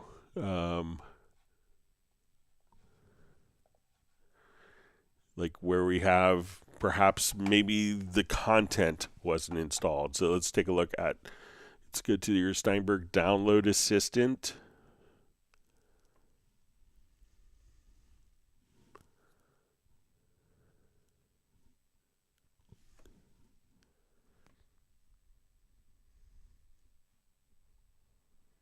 And everyone make sure there's a new download assistant activation manager that were released today to kind of mitigate problems with different internet security certificates, so make sure you do that. All right, so let's go to, let's say your Cubase Pro 13. Make sure, because you can, a lot of people will install Padshop, the instrument, but not install the content that comes with it. So if you go to your Cubase Pro 13, make sure that the content is installed, and you may want to just come over here and say install again. And if that is after installing and you restart, it's still not showing up, try going to Media Bay. And once you go to Media Bay, you may have to just make sure that the Padshop, so we'll come over here, let's say we'll go to our VST sound. You could scroll down and make sure that Padshop to factory content, that these are all checked under the VST sound category here on the left.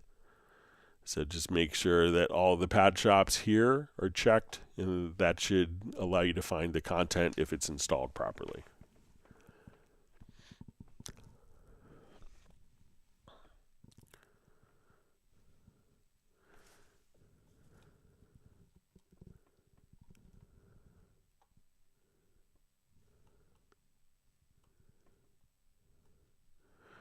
All right, Mark Rabin asks, Greg, you're finishing up a Variaudio bounce lesson and you showed flattened real-time processing. Does this also make permanent direct offline processing? Curious, not urgent. So I think that's just going to be for the Variaudio, but if you want it for the offline processing, if we've done offline processing on audio, so let's come over here and I'll just do, let's say, a fade in. All right, so let's say, and now when we come here, you could right click and choose to make all permanent within the direct offline processing if you wanted to, or if we go into the sample editor, we could see process, and here we could say audio functions. Let me just see, we go to basic commands. I think that we can make direct offline processing permanent right here from the sample editors. So the Variaudio is going to do it within the Variaudio editor. But if you wanted to do for offline processes, you could do it from the direct offline processing window, or we could go to basic commands from the processes tab right here. And then that way you could make the offline processes permanent.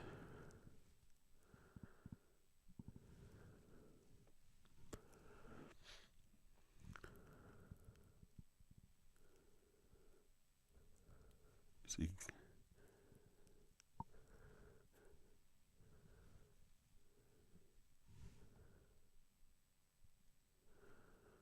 So we see from George, it says, great, thanks Greg, exactly what I was looking for. The preference select track on solo works fine. And for the group tracks, I could just bounce to Groove Agent tracks. Then I could put the group wherever. So yeah.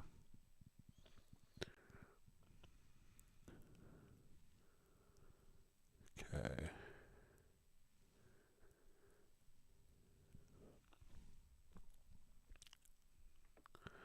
Right, David Griffith says, hi Greg and friends from Wales, UK, dipping my toe into Ableton at the moment. Lots of shared goodness with Cubase, but an interesting take on sketching out ideas. It says, answered recent Cubase 4 questionnaire, restated my heartfelt wish for modulators and artists instead of just Pro. Thanks again for doing this so often, Greg. It's a real USP for Cubase, I guess, unique sell point. Thank you for the kind words, David. All right, wonderful to see Brian Sawyer from Beulahville, North Carolina. And next year to Yuma, Arizona.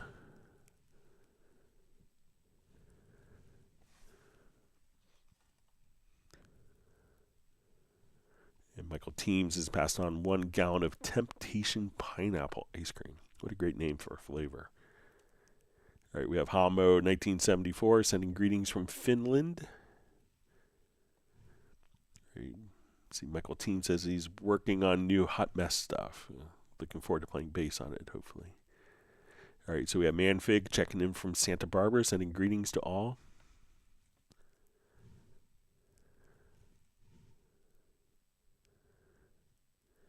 And just a quick reminder, we will be doing our this upcoming Friday will be the last live stream of the year. We'll pick up on January 3rd, but so we will have our Zoom meetup on Friday. All right, so Ubakun just asking, when is Nuendo 14 coming out? So I think we'll see it early next year. So usually takes a couple months after like its Cubase counterpart is released because it has more features as well. All right, Ubakun's checking in, he's saying he's from Nigeria. Thanks for joining us.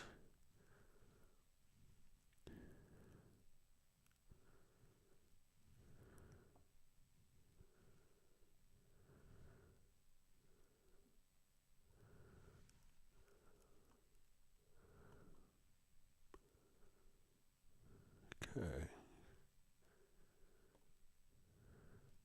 Michael Teams wants everyone to whack the like button. All right, we have Jeff Payne checking in from Beaumont, Texas. Thanks for joining us. All right, and Stevie, I guess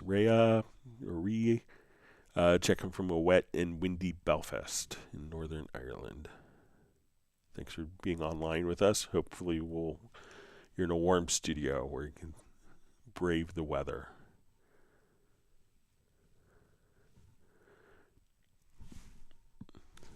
All right, so you see Mark Rabin just says, thank you, Greg. When I make those offline process permanent, do I help my computer resources? I know freeze, disable, etc. Trying to nurse every drop out of my CPU. So generally when it's an offline process, that's a file that's been rendered already. So it's not doing real-time processes. So freeing up these, when we do make offline process permanent, it's just getting rid of the original file and keeping just the file. So it's not really saving much CPU. It can save on hard disk space. So if you're like dangerously close to running out of hard disk space for your project, then the making the offline processes permanent can help with that. But it's not going to really have an impact on your actual processor usage, your audio performance.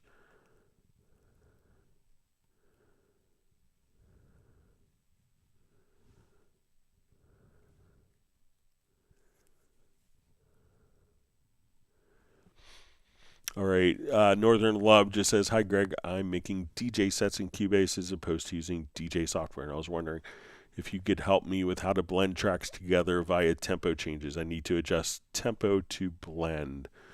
All right, so let's take a look.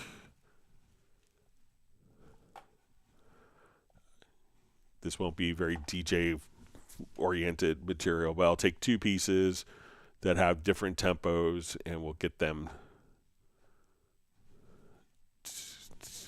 those tempos to blend. All right, so let me just import.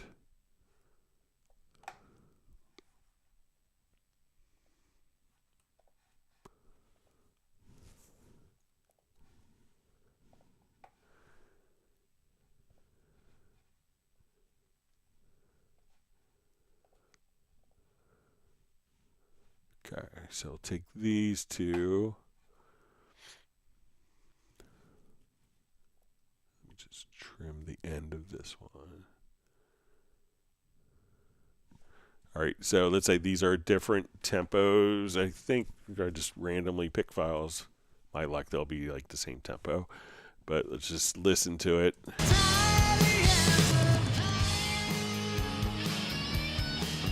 And now so this one faster.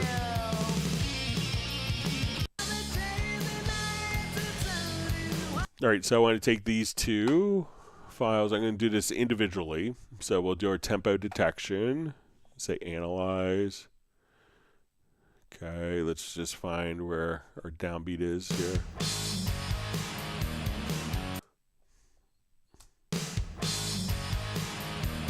Okay, so we start right there. So I'm going to now find, we'll continue, let's find a tempo of this file.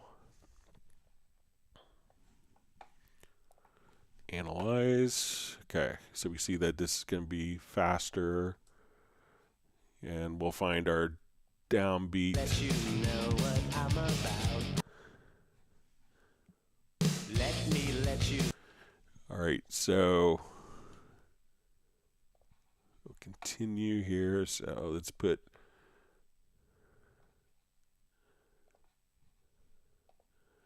Okay, so now we want to match the tempos up. We see that we have quite a disparity in tempos, and we want these to blend together naturally. Okay, so I want to take both of these files, and we'll go to, just like as we did earlier, let's go to Audio, to Advanced, and let's just choose Set Definition from Tempo. We're going to apply these to the audio. We can apply them to the audio file either way. All right, I'm going to save. Okay, so now we want to take this file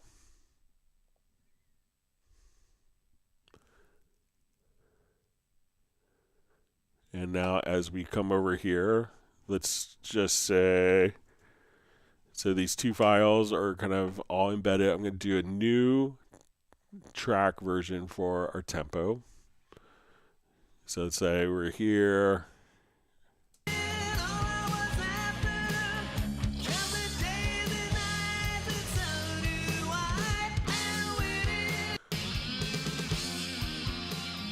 All right, so now I'm going to take this and we have like a little drum pickup.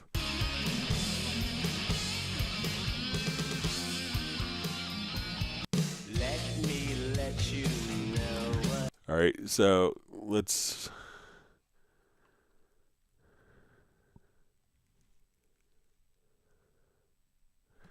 All right, so I want to take both of these now, and let me just kind of increase my tempo. Let's say we'll go, so we'll make this one faster.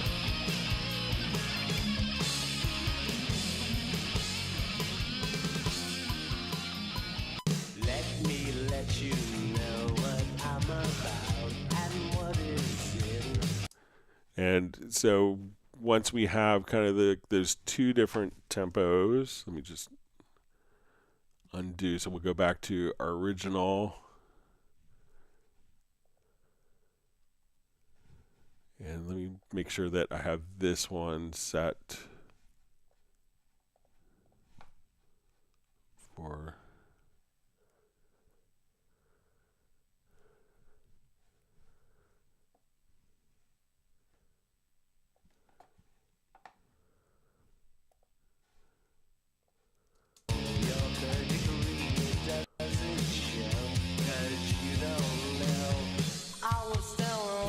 All right, so now we have both of these again on our tempo. So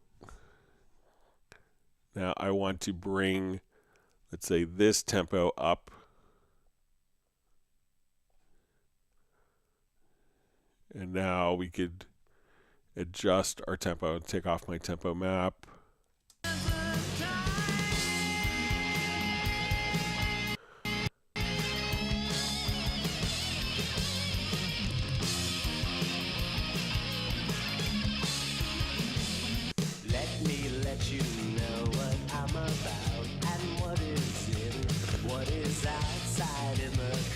So that's how you could kind of do it. So do a tempo map of each file, and then you can just, if it's changing tempo, so what a lot of other solutions don't offer is you could say set definition from tempo on both of them, and then as you speed up, slow down, you can kind of find kind of the matching tempo between the two of them, so you could have kind of seamless transitions.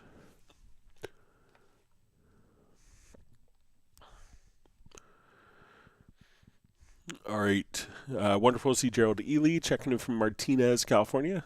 Thanks for joining us. All right. Greg Willette asks, can you explain when to use MIDI tracks? So MIDI tracks, kind of the legacy of Cubase. Cubase started off as a MIDI sequencer, and we still have lots of people that use external keyboards, like Yamaha Montage, Roland Phantom, Moog synthesizers, Nord, Nord pianos. So if you want to go out to an external instrument, that's going to be a MIDI track. If an instrument track is only going to be routed for virtual instruments that are sitting on the system. Some people, when we first started doing, and when Steinberg introduced the whole concept of virtual instruments, we would have a MIDI track that was routed to like an instrument rack here. So it's kind of like a rack of different tone modules that you could have, and we're kind of following that paradigm. So we would have a MIDI track that could go out to a hardware device, and that same MIDI track could go out to a software instrument. But an instrument track is, I think most people, I'd say used to be that when virtual instruments started off, there's a lot of people didn't think that virtual instruments would take off and would be popular and would be a paradigm. So a lot of people would still kind of use the same, when virtual instruments were first started, it was probably 99% of people used external tone modules, and then started doing, and started incorporating virtual instruments. And now that, now it's probably flipped, where 99% of people are using virtual instruments and 1% are using hardware. Maybe a couple of percentage points off, but the vast majority of people are going to be using virtual instruments for their convenience, for their flexibility. But when we need to utilize external instruments, MIDI tracks are for that. Also, sometimes we will have tracks that will send MIDI information to a plugin, like a vocoder, or send MIDI information to like a pitch correction, so that you could play MIDI information into it and send that MIDI data out to an audio plugin. And in that case, we want to use a MIDI track. So, but if you had to say the one sentence answer would be when you want to use external hardware instruments. But MIDI tracks can be sent to virtual instruments. But for the most part, it's going to be for external instruments and maybe plugins that need MIDI communication. And a MIDI track, like, let's say if you were, like we had this question a couple weeks ago of someone wanting to send preset changes to their Line 6 Helix device, so that when it got to this song, it would send a program change so that this correct sound would be loaded up. And that's a MIDI track because we're sending MIDI to the outside world. So those are some cases where we would use MIDI tracks still. See that Michael Teams has granted Gerald 1 gallon of Oreo cookies and cream ice cream.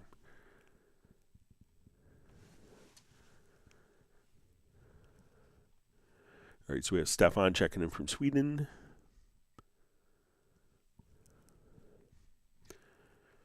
All right, Nutri Rush asks, how can I export stems with bus effects? Okay, so let's take a look.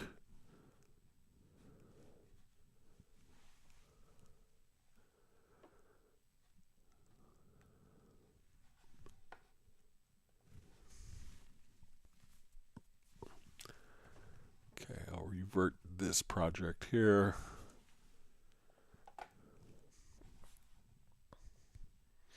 Okay, so I want to take all of my drums and route it to a bus.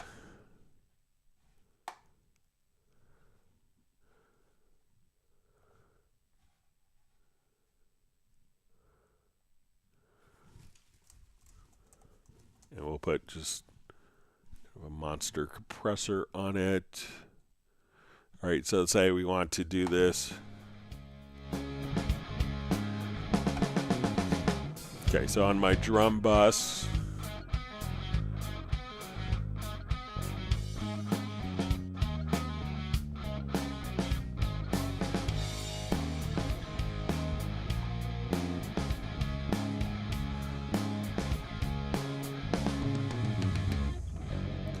And let's put just put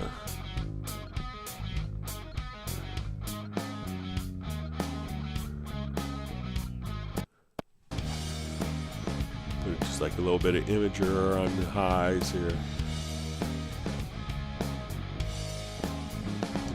Okay, so we have lots of bus processing going on our drums.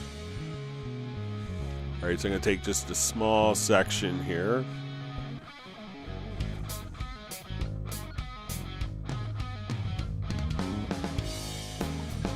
And so we go to our export audio mixdown. We're going to choose multiple. So I can take all of my audio channels here. And where we see effects, at this point we want to select groups plus sends. And if we wanted to incorporate our master effects, we would just choose the master section here. So under the effects. So we will go ahead and we'll create audio tracks of it.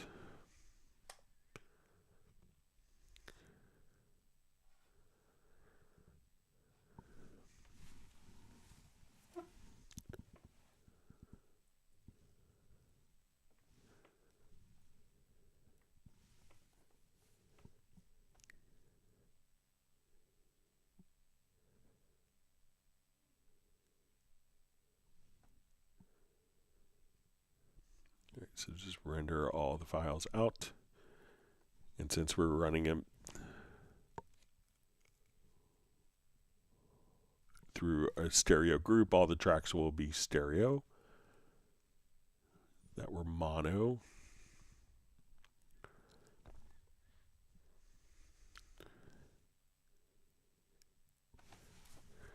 All right, so now when we listen to, let's say our drums here, so we'll solo just our drum tracks that we rendered here. So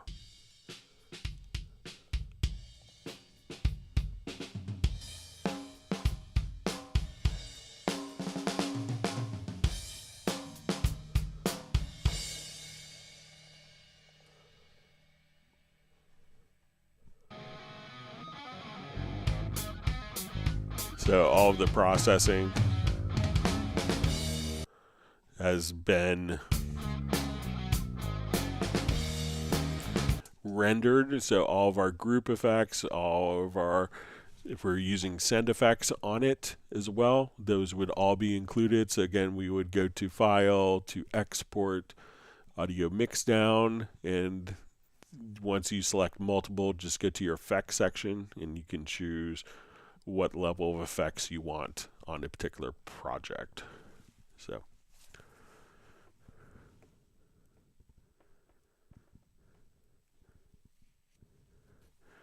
all right, Mark R. asks, greetings from Denver, Colorado. Is it possible to represent chords with Roman numerals, 1, 2, 3, 4, 5, etc. in the score editor? So currently not. The one area that we can show chords in Roman numerals is if we come over here to the chord pads and we go to like our settings here.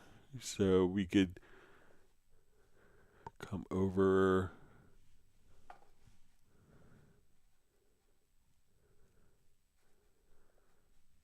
So let me see if it's, so we can see the note name or we can see Roman numerals, but this, when we drag this in, it will still name the chords. So I've tried to get them, and especially Nashville numbers, to be kind of carried over. So we can't see it in the score editor, but we could see it on chord pads. So we're kind of halfway there, but it's still not available in the score editor. But obviously with Cubase 14, it has a new Dorico engine, so there's going to be a lot of great stuff. I'll make sure to pass that along as another feature request. But currently, I don't know of a way.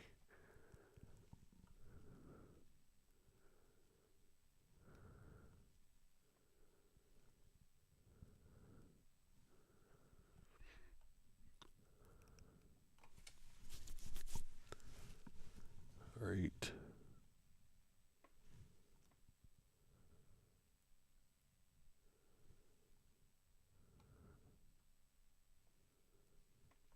Sorry, my chat field jumped.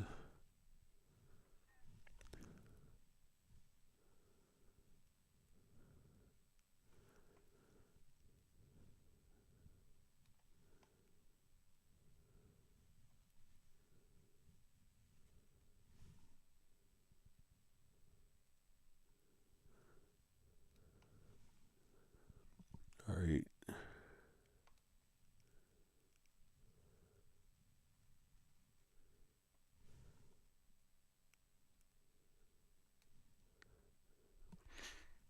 All right, so we see from Northern Love says, I need to tempo match, but ramp the tempos up and down. I wish there was a tempo track that could be isolated to one track and not the whole project.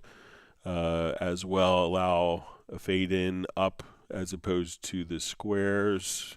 All right, so if we have, let's say if we have a tempo map. Now, if we don't have the events in musical mode, they're not going to follow the tempo track at all. So if you have the original tempo, you could place it on a track, and if that track is set to linear mode, that won't be affected by any tempo changes. So you can have the audio tracks not affected by tempo changes, just like that. And if you need to do, let's say we add a tempo track here, and let's say if we have tempo track turned on, let's say we're here,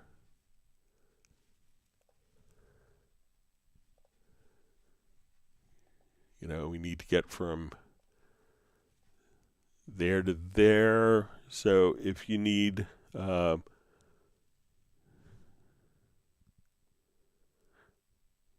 if you need to do like fade in, fade up, if you come here to the tempo and just kind of squeeze it, kind of move it out to the right, you have two different modes for the tempo. So we could do step, where we could say, okay, I need to come over, and when we're in step, you may notice that if we put a tempo change in, that it's automatically going to step down. And if you needed this to do it gradually, just place this into ramp. And then when we add tempo changes, you could ramp up to the tempo changes like that.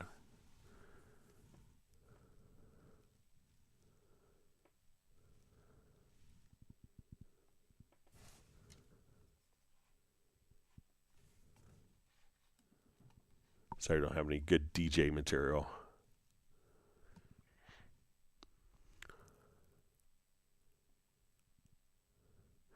All right, LaSalle Music just says how to make vocal pitch drop downs. All right, so a couple ways of doing that.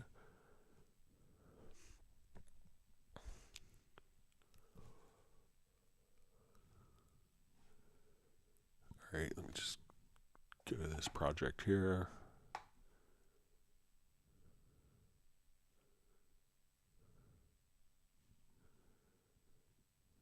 So, you could drop it into the sampler track pretty easily. So let's say I have all of these vocals here. We'll just solo. Na na na na na na na na. All right, so I'm going to add a sampler track. So add track, and we'll do sampler track. Okay. Let's drag this audio file in. We're going to say our root note is set to C3. So let's go ahead and solo this. I'm going to draw just a Midi note for the whole event. So we'll put it at C3.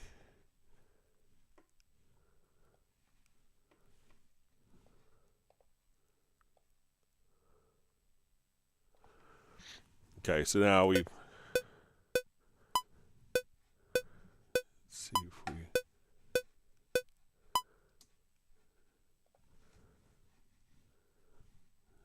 just make sure. Oh.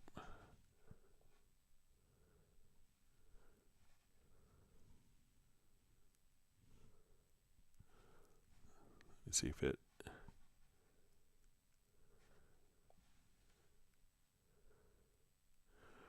Okay, so just make a sampler track here. I'll take this event.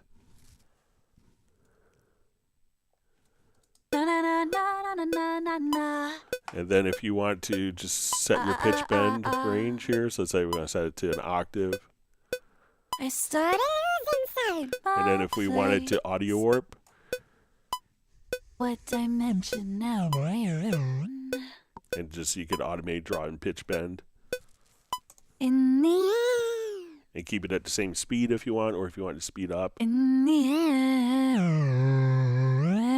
So if I take audio warp off, I could have it speed up, or we could have it slow down when I pitch bend downward. Or if we wanted to play at the same tempo, just go to my audio warp here.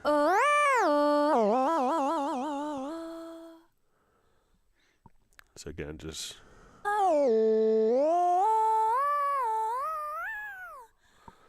So you could just kind of do very quick. Another method that you could use for this also could be that a lot of people will utilize is, let's put just a insert plugin, and it's under the category of other, but you could do loop mash. So as we play,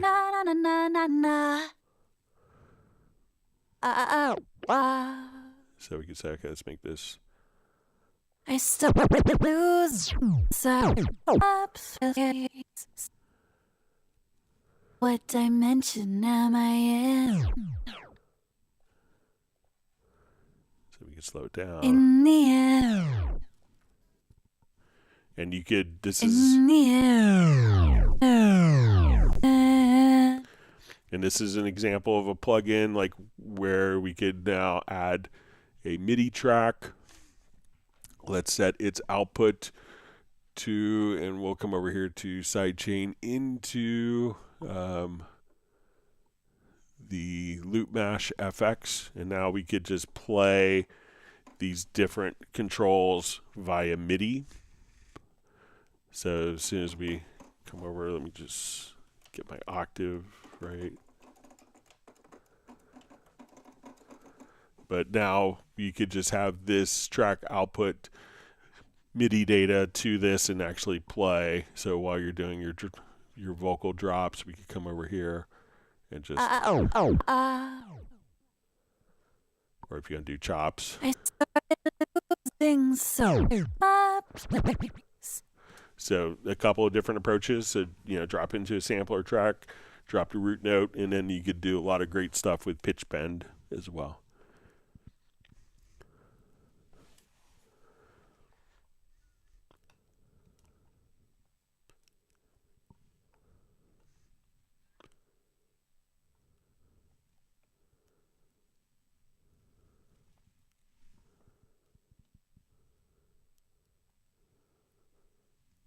All right, so we see from PIS information says, wow, thanks for the tip on sidechaining multiple inputs. Exactly what I needed. So, all right, so Sable Winters just says, is the next Zoom on the 27th or 31st? So the last live stream for the week, for the year will be on Friday, so we'll do it this Friday, Sable.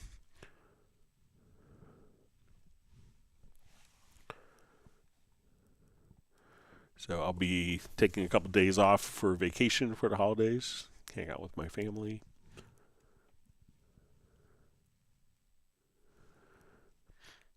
All right, Roland Stuff asks, hi again, Greg, can you please remind me how to load a Groove Agent pattern into the drum editor so I could build a rhythm from scratch using the same sounds from that Groove Agent beat? Okay, so we'll just do new. I think we come up here, so.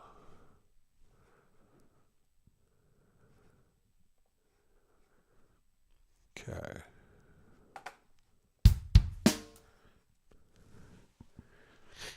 Okay, so how to load a Groove Agent pattern into the drum editor. All right, so let's say I have this pattern here.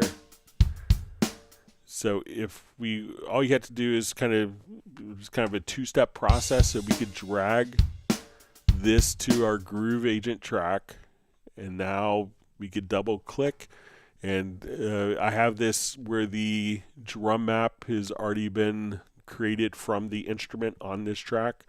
So now when I double click, I can see my pattern. So now we're just playing that pattern directly here. And we could modify this pattern in the drum editor. So if we say, okay, let's just take this, and while it's playing,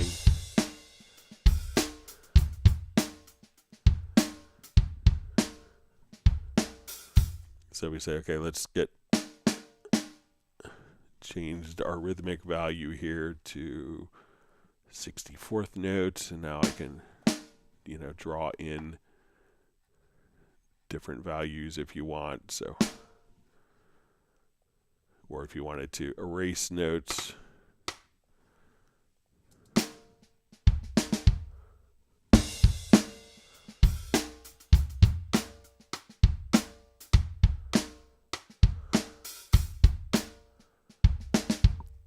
So let me know if that's kind of what you're looking to do. So try just dragging the pattern straight from Groove Agent onto the actual project for that track where the instrument is loaded. So let me know if that's helpful for you.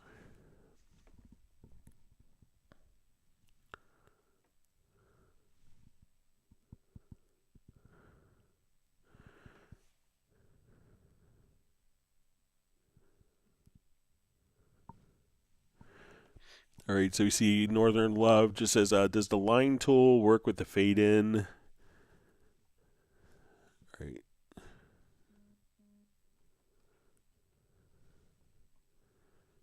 Sorry, my chat field jumped.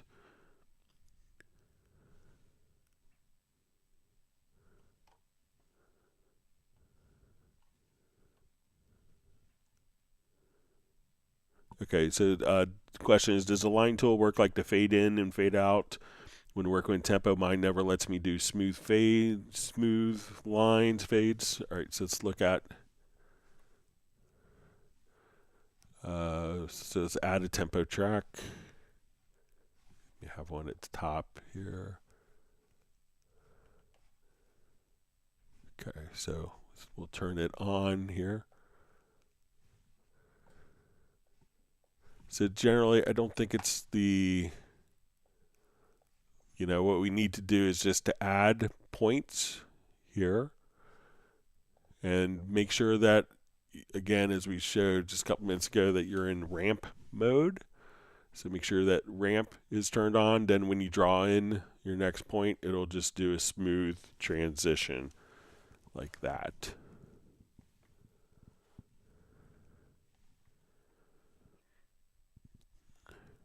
All right, we have Bo Ekefund or Ekefund from Copenhagen.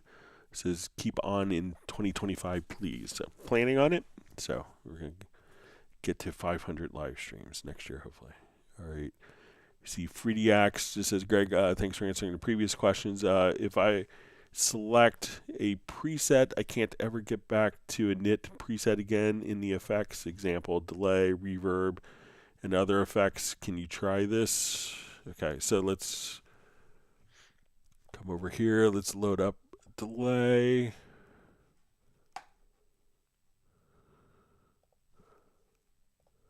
We'll try 2 delay plugins here. Okay, so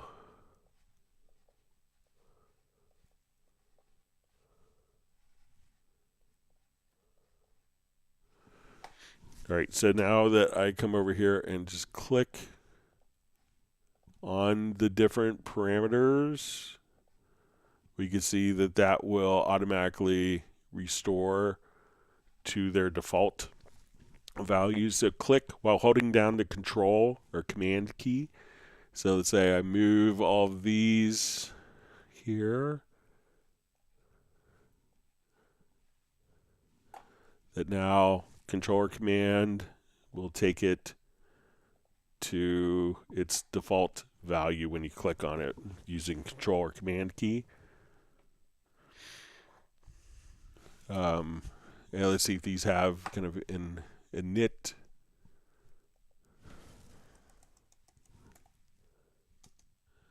So not every plugin may have an init or default. Let's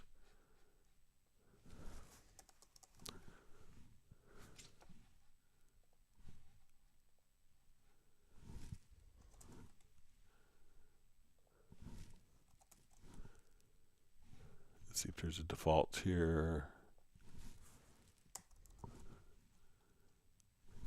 But you could always save one as a default preset that you could easily navigate back to. But again, like anytime that you make a change, you know, and I know that some plugins may have a lot of parameters, but if you didn't save a default, just come over here, double click on each parameter while holding down the control or command key, and that will take you to the default parameter value.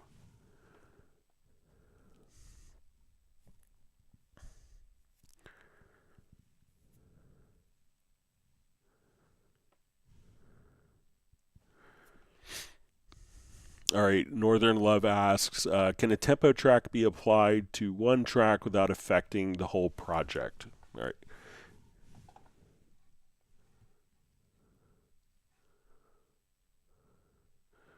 All right, so let's start off with this. So let's say we have,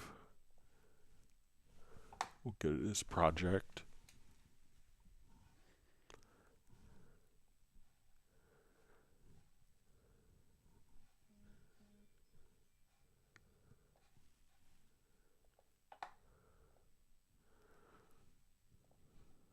Okay, so I'm going to make sure that none of these files are in musical mode. So I'm going to turn musical mode off for all these files. So let's say we have our tempo is set to 100 beats a minute. Now let's say I want to take a drum loop over.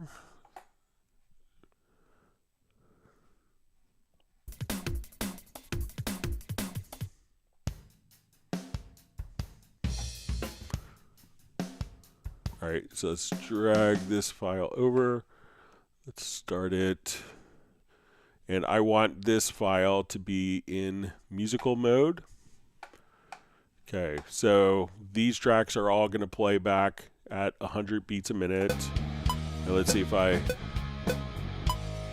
change my tempo here to 120.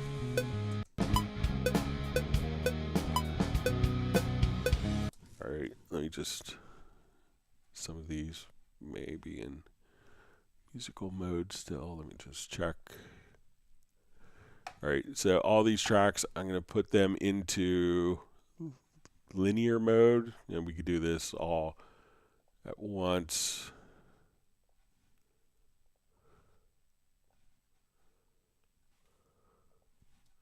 Using the Project Logical Editor.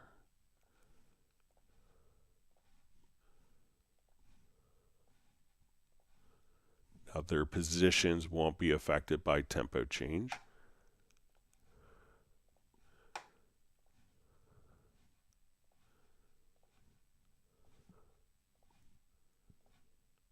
Okay, so now, so let's say I change my tempo here to 120.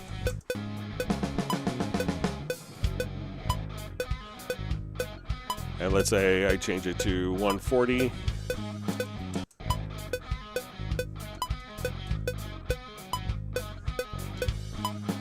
All right, and now we want, let's say we're going to have, so we'll have this drum loop.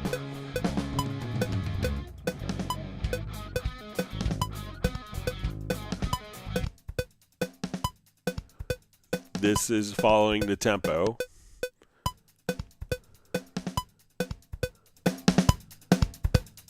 The rest of the tracks are playing back at their original tempo. So let's add a tempo track here so we can see. And now these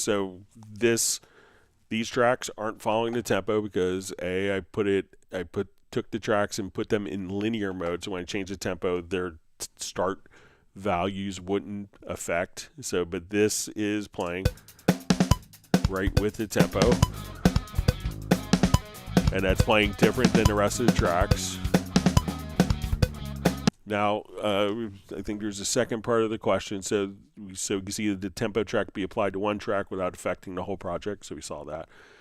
And can audio warp be used to gradually speed up a file? All right, so say I want to take this drum loop here. I'm going to turn on my tempo.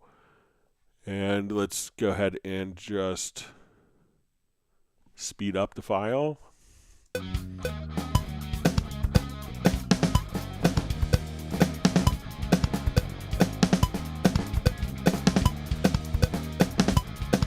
These files are all playing back in their same exact position.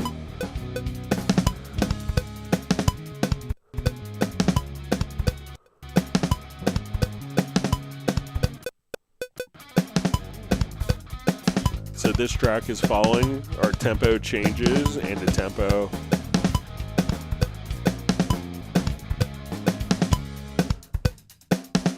And the other tracks aren't.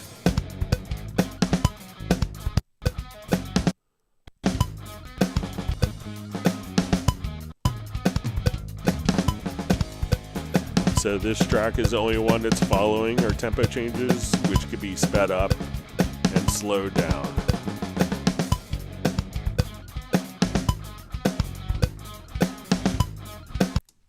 So again, make sure that the events themselves are not in musical mode. So select all the events, make sure they're not in musical mode, the ones you want to stay, and make sure that each of the tracks, not the events, but the tracks themselves are in linear mode. And the linear mode tracks will stay at the same time position and won't be affected by tempo. And if it's a musical track, the position will be affected by tempo changes. So let me know if that makes sense for you, Northern Love.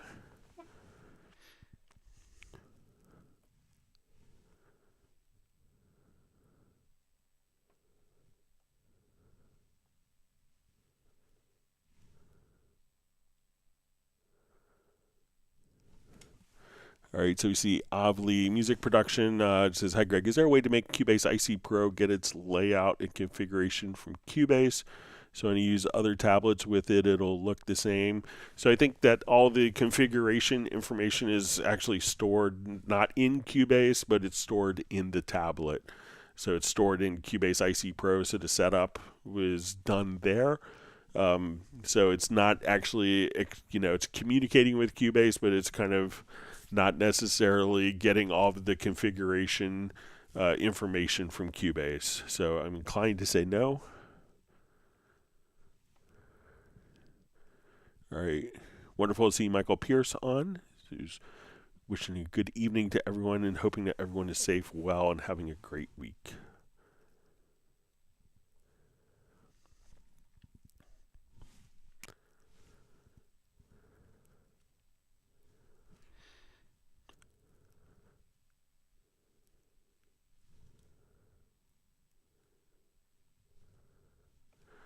All right, so we see from Northern Love says, you are amazing, Greg. These live events are the best thing to ever happen to Cubase users. Truly the coolest thing ever. I remember meeting you in the mid-2000s at a Club Cubase event in Vancouver. So I think that was at, I remember doing the Club Cubase event there, so that was a lot of fun. What is the big chain? It's a great store. I always remember having a great time. But I did one at a post-production place.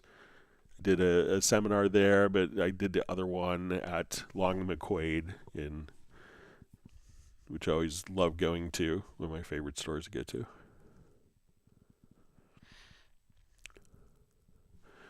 All right, so we have Kamaljeet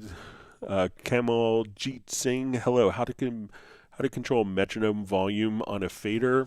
All right, so let's say we have our metronome here. And if you want to control it on a fader, so let's see if we could go, let's say if we go to the control room, if we go to our metronome level here, so let's just go to, We go to level, so let's say our click. All right, so what you could do is, let's say I want to take like this whole section, and I'm going to hit the letter P, and that will set like the left and right locators. Go to your project menu to signature track, and you can say render audio click between left and right locators. So we can turn off our metronome, and now our metronome has been rendered. So if I want to come here, I could just right click. Let's go to, let's say, a Midi remote. I'll switch it to here. So let's say I want this knob to control the volume here. So I could say, let's just go to Midi remote, move the knob, apply the mapping, and now I could just control the metronome volume with a fader. So once again, set the left and right locators around the event, go to your audio, or I'm sorry, to the project menu, to signature track, and then choose render audio click. That will place it at the very bottom, and then you could just right click if you have a Midi remote and just say pick up for Midi remote mapping volume, and from there you could just move the knob, and now you could click apply mapping, and now you're controlling the volume of your metronome from a fader.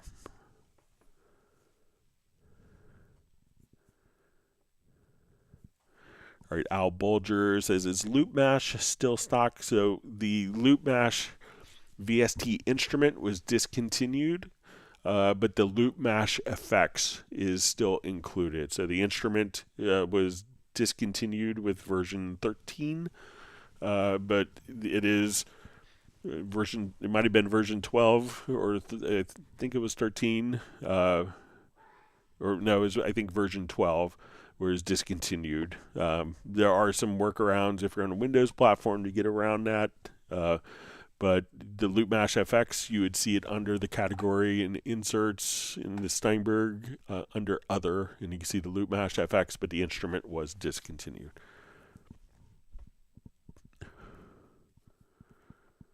All right, so Sable Winters is going to do some showing off, probably a new gadget purchase that she got for on the next Zoom social meetup. All right, wonderful to see Michael Marshall checking in from Somerset in the UK. Thanks for joining us. Hope you are well.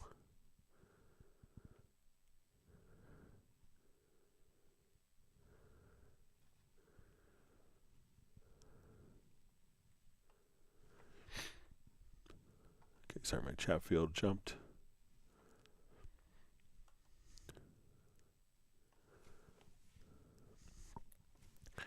All right, FlyV says, when I have a track selected, it always turns black on the events where the cursor is during playback. How do I change this, Craig? Thanks again. All right, so let's say if I select an event, so it looks to me like, let's say if we zoom in here, like even when it's the background is selected, there's kind of a white outline to the play position. I know like Nuendo had a, there was always complaints that people couldn't figure out what was selected, but even like with this kind of being black, it's kind of a white, it looks like a dark line. I don't have great eyesight, but it looks like a black line with a white outlines on the edge so that you could see it. So let's say as we're just kind of playing here, that we could see it over the selected parts pretty easily.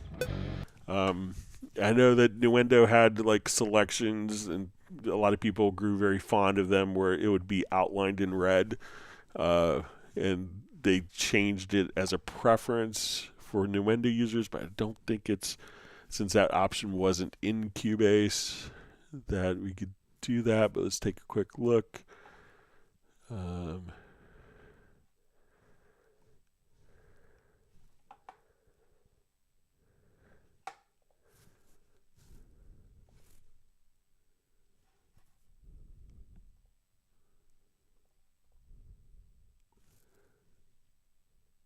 Let's see if there's a selected.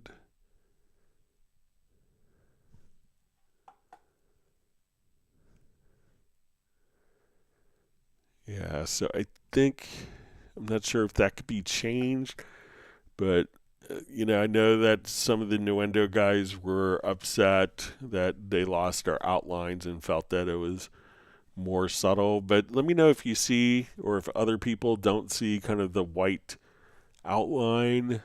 So to me, it looks like the edges are white and the cursor and the play head in the middle is maybe black, but going over like multiple black events here that we could still see it pretty easily.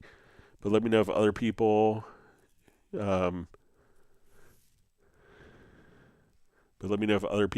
are seeing the same thing that Vince is.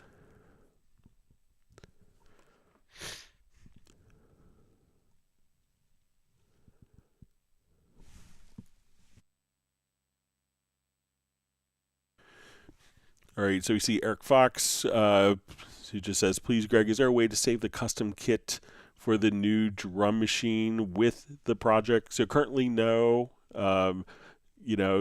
We'll see what happens in the future. So, right, it's the very first, we only had one maintenance release. So maybe in the future, it will be kind of stored in the project like the sampler. So we'll see what happens in the future. So, but currently, when we drag it in, it's going to retain its position to sample, and it's not carried over into the audio pool of the project currently.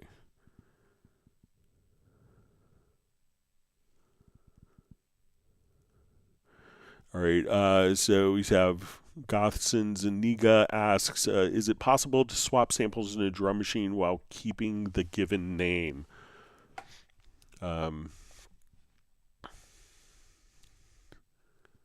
All right, so let's say we'll come over here. Let me just drag some samples in.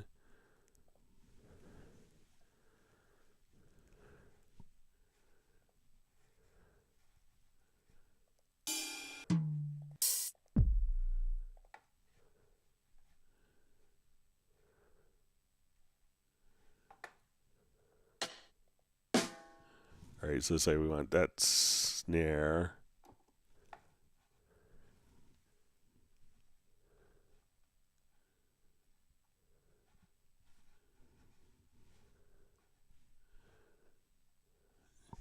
Let me see if I'm in the. Just do a new project here real quick. Hang on.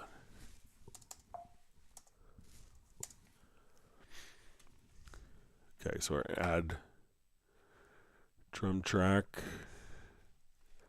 Okay, so let's say if we're doing samples.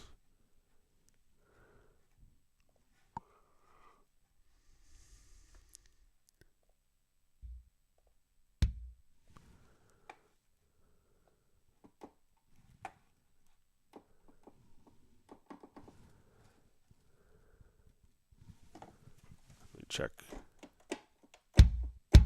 Okay. All right, and let's say we'll throw snare in.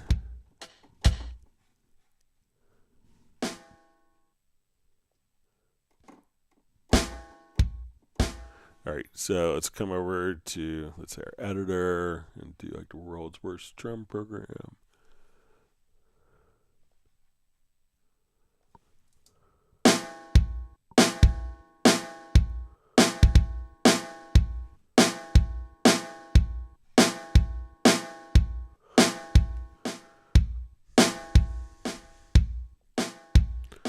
All right, so let's say we go back to our drum machine. So I think that when we replace the snare, the name here may change. So is it possible while keeping the given name? So let's say we save this preset. Sorry, let me just save this. So we'll save our track preset. December 17th, 2024.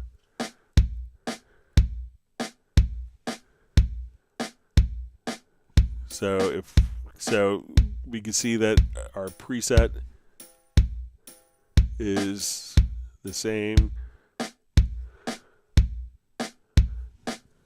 So let me know if I'm misunderstanding, like if you want, because this is just kind of showing the sample name of the file as opposed to, but as we would swap out the sample, that would be updated, but the track preset name, like the preset for the kit, would still be the same. And we go to the editor. So let's say we come over here, I drop in a different sample. So let's say we go to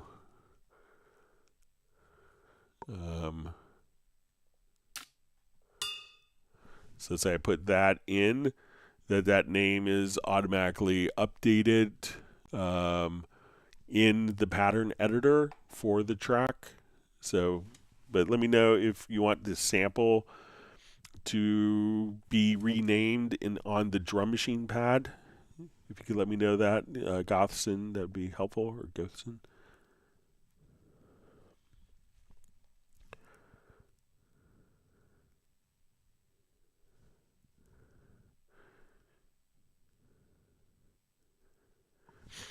All right, so we have FreeDX who asks how to efficiently fade in / crossfade fade out on audio tracks in Cubase. All right, so I'll just import a quick file.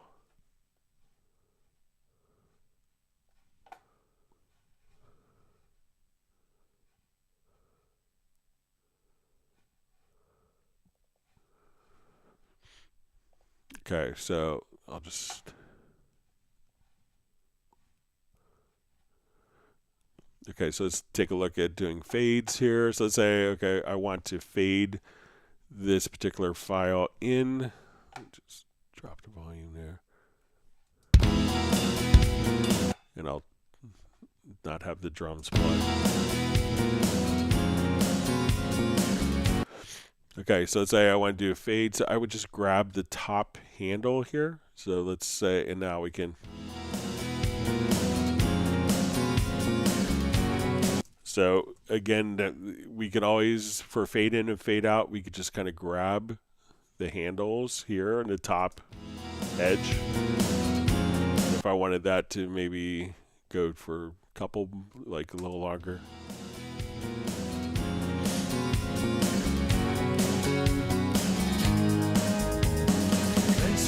And let's say if we want to fade out,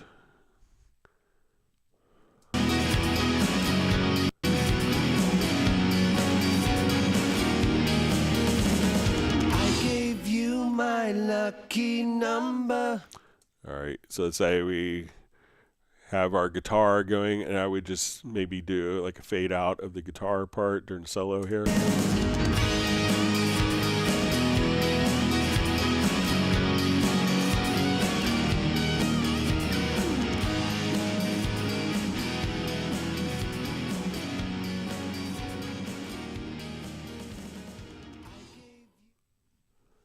And we'll just maybe increase that fade just a little longer.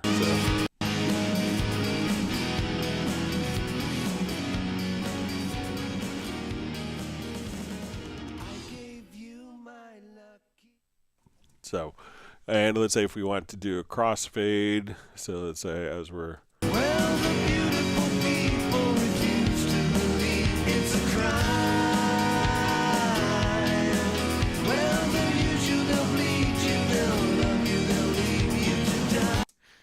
All right, so let's say we want to do like a crossfade somewhere. All you really have to do is, so let's say I want to take these two events, and let's say we have, and let's say I had these as two separate files. All you had to do is put them next to each other, and you could hit the X key, so that looks like a crossfade, and we can see that a crossfade's automatically applied. So we could and have kind of a seamless crossfade like that. And if we wanted to edit the crossfade, you could just double click on the X, and you could get into like, I want a separate I want a separate fade in from independent fade ins from fade outs. So we could just uncheck symmetrical fades. So let's say I want more. So at this point we could adjust to have different power on each of the fades. We could also just kind of slip if you want to see more detail to make sure like the transients and phase are lining up. And there's also like a chaining mode, which is very handy because like if you have like crossfades that went on later in like afterwards, you could actually just apply and you could audition the fade ins and fade outs, but you have the chaining mode here that you could set until the end. So if a lot of times when you kind of do very detailed crossfade editing and you have crossfades later, you make an adjustment here that could mess up all the crossfades subsequently, and that's why you have the chaining mode. So just hit the X to do fade in, fade outs, and just grab the upper corner handles, and then you could just do fade outs. And if you wanted to edit that, just double click and you could edit. So if you want more of a sinusoid fade out, you could do stuff like that as well. So let me know if that makes sense.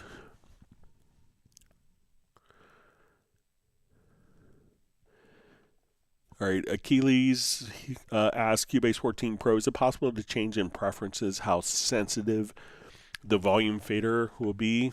All right, so if we go to the MixConsole, there is a fine mode, so we could adjust here, but if you hold down the Shift key, that will put it into a fine mode. So, if I come here, I keep kind of the same motion, and we put it in fine mode, we could do that. So there isn't a preference for the sensitivity. Sometimes it could be down to your mouse. But if you wanted to have like a finer resolution, try holding down the Shift key. So you could go like this, and I'll do the same range of motion with the Shift key, and you could get fine control. So that's not only the faders, but if you wanted to adjust panning, if you wanted to adjust EQs, plug-in parameters, hold down the Shift key, and that should do it.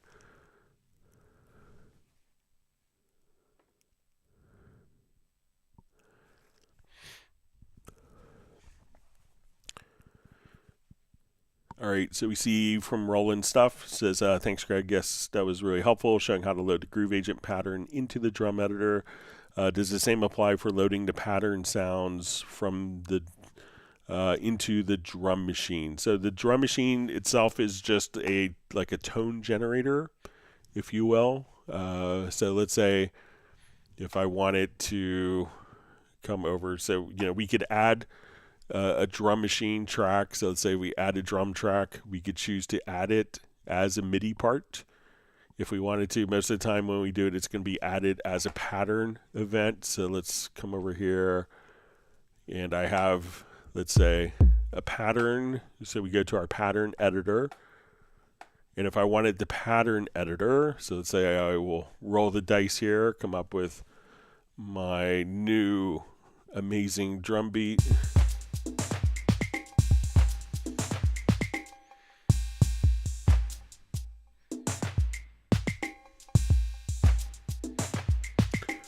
All right, so what we could do now is we see this pattern mode right here.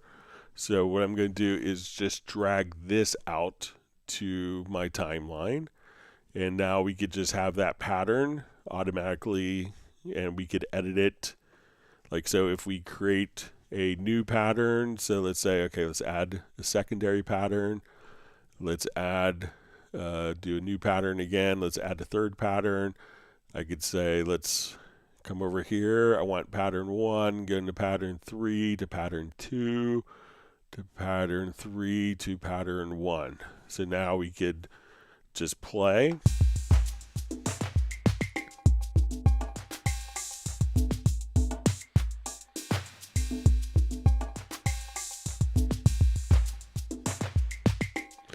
Now if I want to convert all these to MIDI, all I'd have to do is we see where we chose to switch between the different patterns, this little box in the upper left hand corner. We can now just say convert pattern to MIDI events. So We can't go the other way, but we can convert our patterns that we dragged out to MIDI events just by clicking in the number area and then just choose Convert Pattern to MIDI event.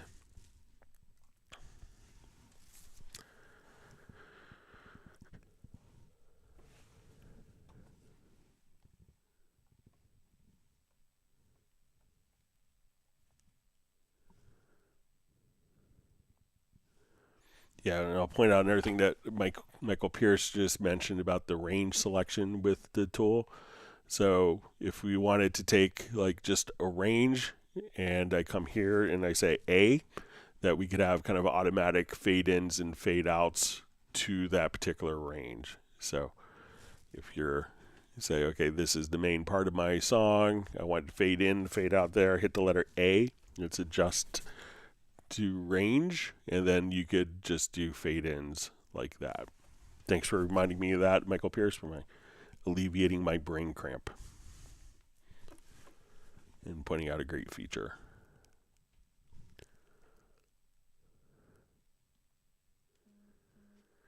All right, so Sable Winter is happy that the Michael's triumvirate is present of Michael Teams, Michael Pierce, and Michael Marshall.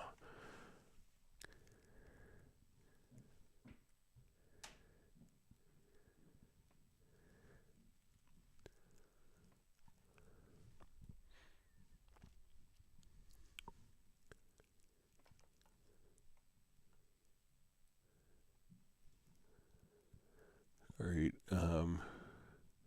Okay, so we have FJ Music. Just says, hey Greg, how can I use a logical editor to select every first, second, third, etc. semi-quaver with running ostinato in order to edit their pitch velocity, etc. Okay.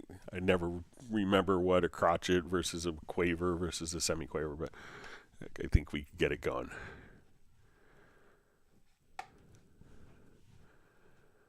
All right.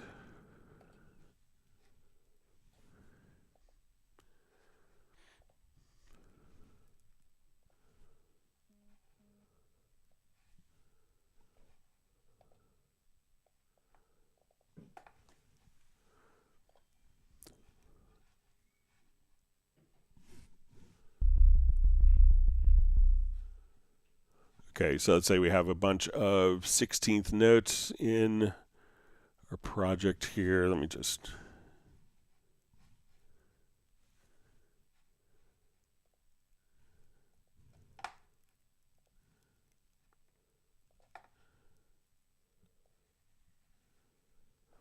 Okay, so let's say we want to select like every other third, every other note, every other fourth note, etc. Okay, so we'll make this larger so it's easier to see. Okay, so let's go to our logical editor under the MIDI menu, and we want to choose select. Clear out the parameters. So we want to select type is equal to note. So we hit the insert. That'll be the default parameter. And now what we want to do is come over to last event. Let's choose every other event. And we'll say event counter. So let's say I put in 2. So now it's going to select every other 8th note, every other 16th note. If we choose, so let's clear that out and say, okay, I want to select every third note. Now we'll select every third note. And then if I wanted to, adjust pitch velocity on those particular notes or every fourth note.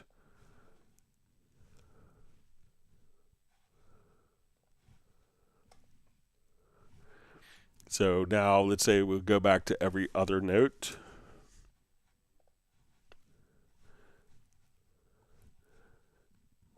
And now if I wanted to take those particular notes and I could edit them, so if I wanted to take their velocity down, we'll just come here to our velocity. We could adjust the velocity down right there. So we can say every other note is less. But we could also do some other things within the logical editor. So we could say we want to transform So we want to transform every other note, and let's say we want the pitch to go, we'll say our pitch to, we'll add, let's say 12, and I want the velocity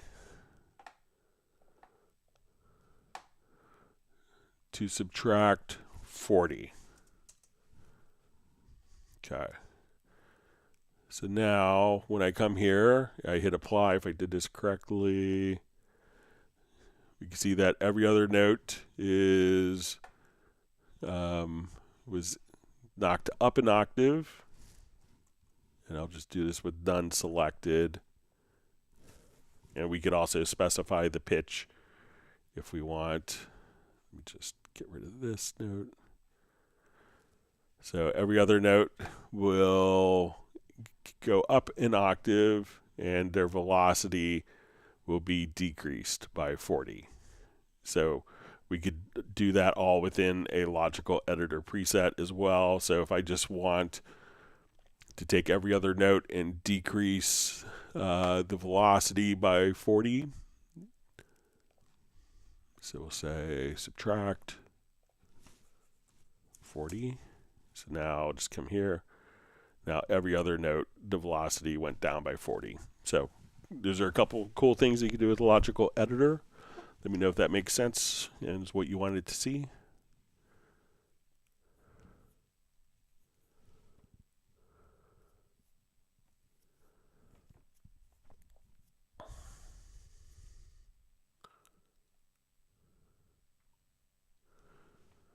Okay, so FreeDX wants feature requests to have a one-click solution to revert back to the init presets and all the effects and VSTs of Steinberg. Yeah, I'll pass it along, but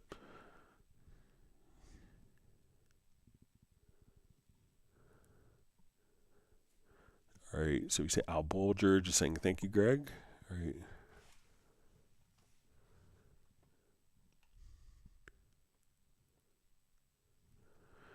All right, so Bo just asking, Loop Mash instrument sound still in Cubase 14 Pro download? So no, I think it stopped maybe at version 12. So the Loop Mash FX will be in, but not the instrument is no longer supported.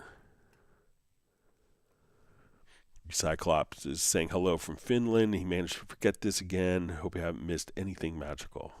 Yeah, we gave away a $10,000 Yamaha mixer, but other than that, just kidding. But we'll get the index done, and you can catch all the earlier topics. But we're just glad you made it. Thanks for joining us.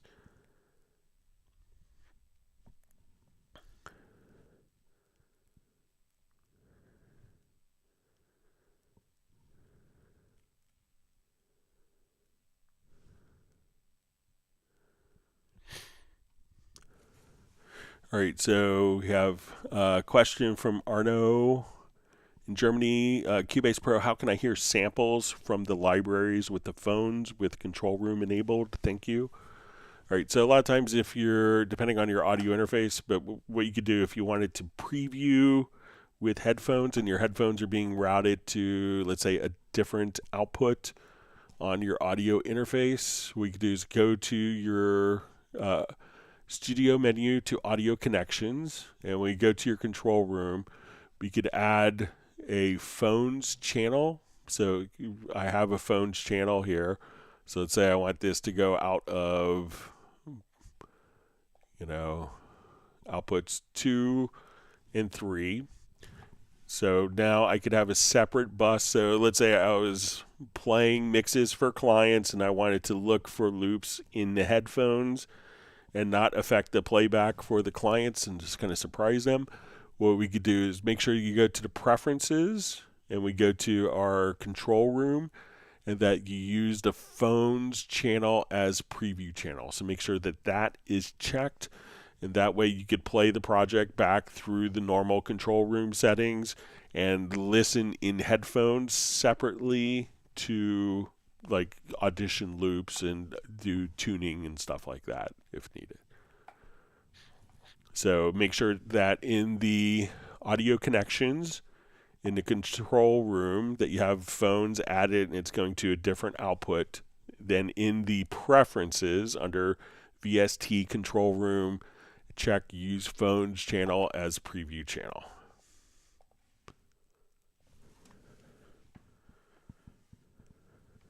And thanks for joining us, Arno from Germany.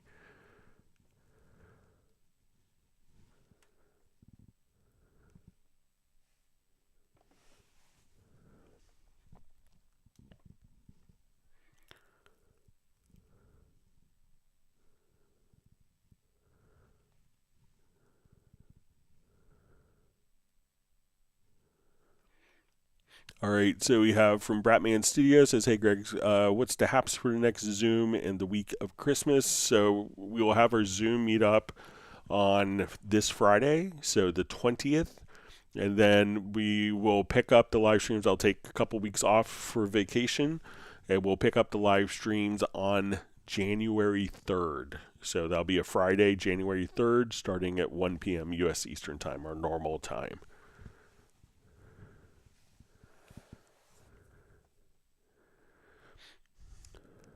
All right, so Gerald Ely just says, hey, Greg, can we steal your new amazing drum beat? It's all yours. You just have to give me a special thanks and send me your CD or something like that.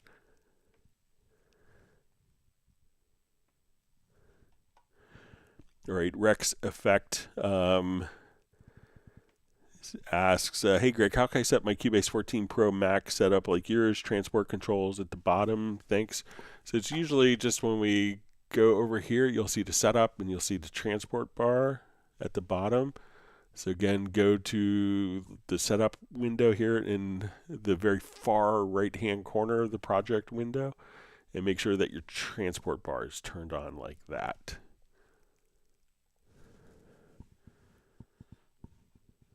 Michael Pierce is happy he did a useful thing. So do lots of useful things.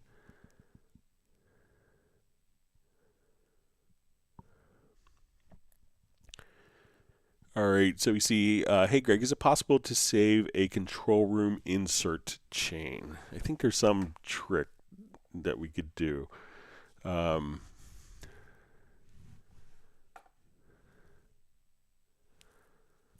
let's say if we open up our control room here as a separate window, just to make it easier, not that it's required. All right, so we have our control room inserts. So let's see. Let me just see if we get that to always be on top. All right, so we'll go to our inserts here. Let's see if we could just drag a track preset over. All right, so let's get to presets, track presets, audio. Say that there was some little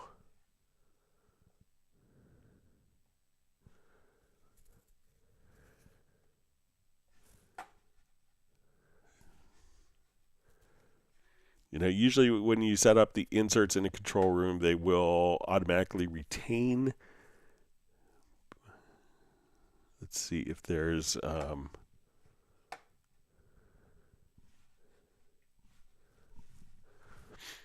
all right, so let me just jump back to our media.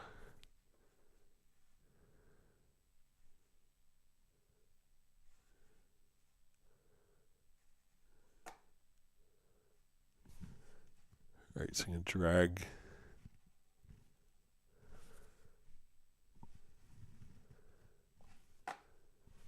So I have it in a track.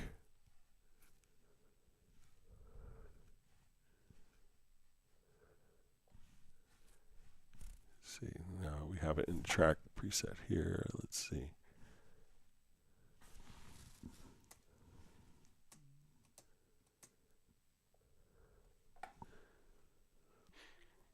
I don't remember. I think that there was a trick. You might be able to find it on. Let's.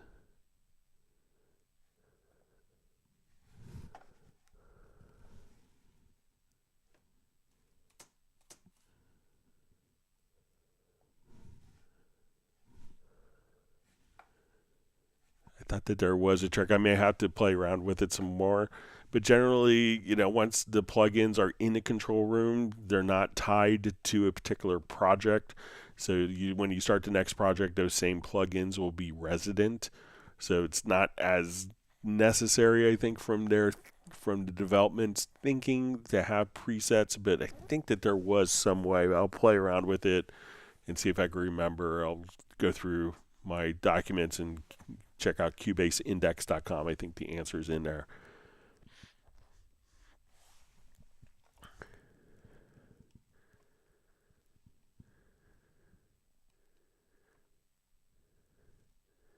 All right, wonderful to see Gareth, who's traveling at the moment. Travel safely. All right.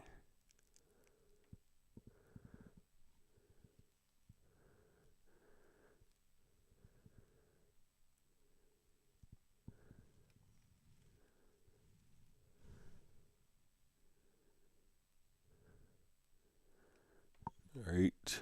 So we see Gareth is still in Bilbao, but Blighty for Christmas. All right. Michael Pierce just saying the Fridiacs we're all learning except Greg who's teaching. Well, probably Michael knows this because he does a lot of tutoring that, when you teach, you learn stuff as well. So I'm still learning stuff all the time in Cubase.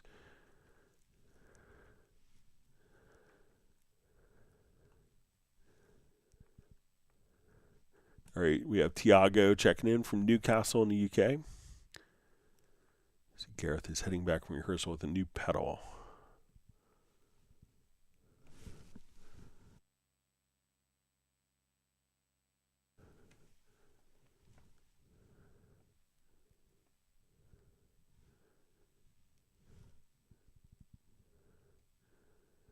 All right, see kind words from Fridiax, saying I'm one of the best and coolest teachers he's ever had. Okay, the Calvillo company asks, what screen recorder are you using? So how I'm getting my everything out to Zoom is just utilizing OBS. So I have OBS on in the background. So you get for your YouTube channel, you get a stream key and you connect that into OBS. And then that's the software I'm using to kind of share my screen. So I have an audio interface that comes from Cubase that's fed into a mixer, a USB mixer, and that's what OBS is seeing. So Cubase is seeing one audio interface. My OBS is utilizing a different interface, so I can cough and mute the switch. My microphone is going into the interface that OBS is, so I could change sample rates and not worry about lots of other things.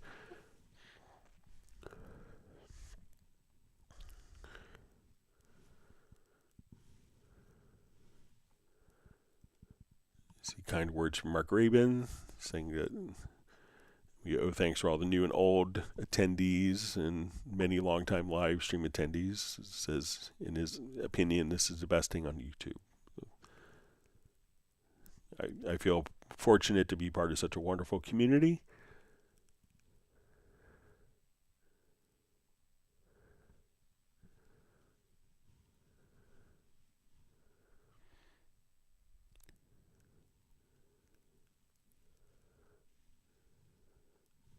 You see some discussion of different pedals.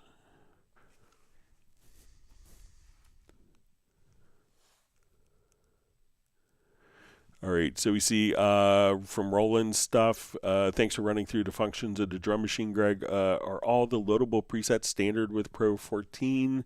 It looked as though you may have more presets than I do, or am I missing something? So when we go to the drum machine, so let's just jump over here quickly. And all these presets are standard with the drum machine, and it is a separate download. So let's say if I go to the Steinberg download assistant, I had someone I was helping with that just missed this as well. So I'll just open this up.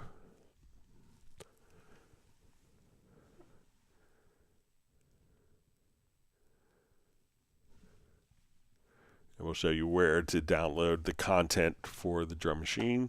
So we go to your My Product Downloads. We'll select your Cubase Pro 14.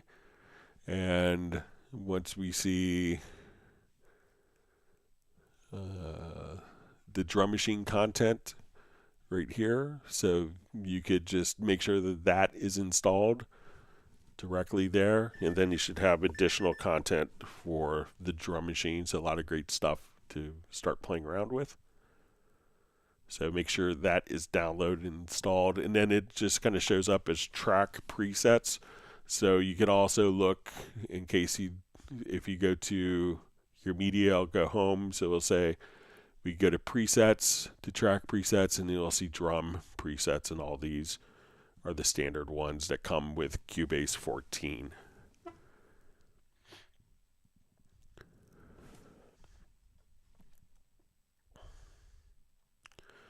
All right, let's jump to, we had a bunch of questions sent in advance.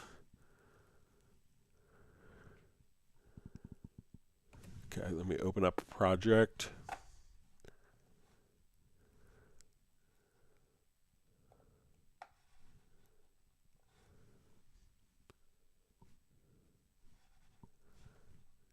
Gonna revert.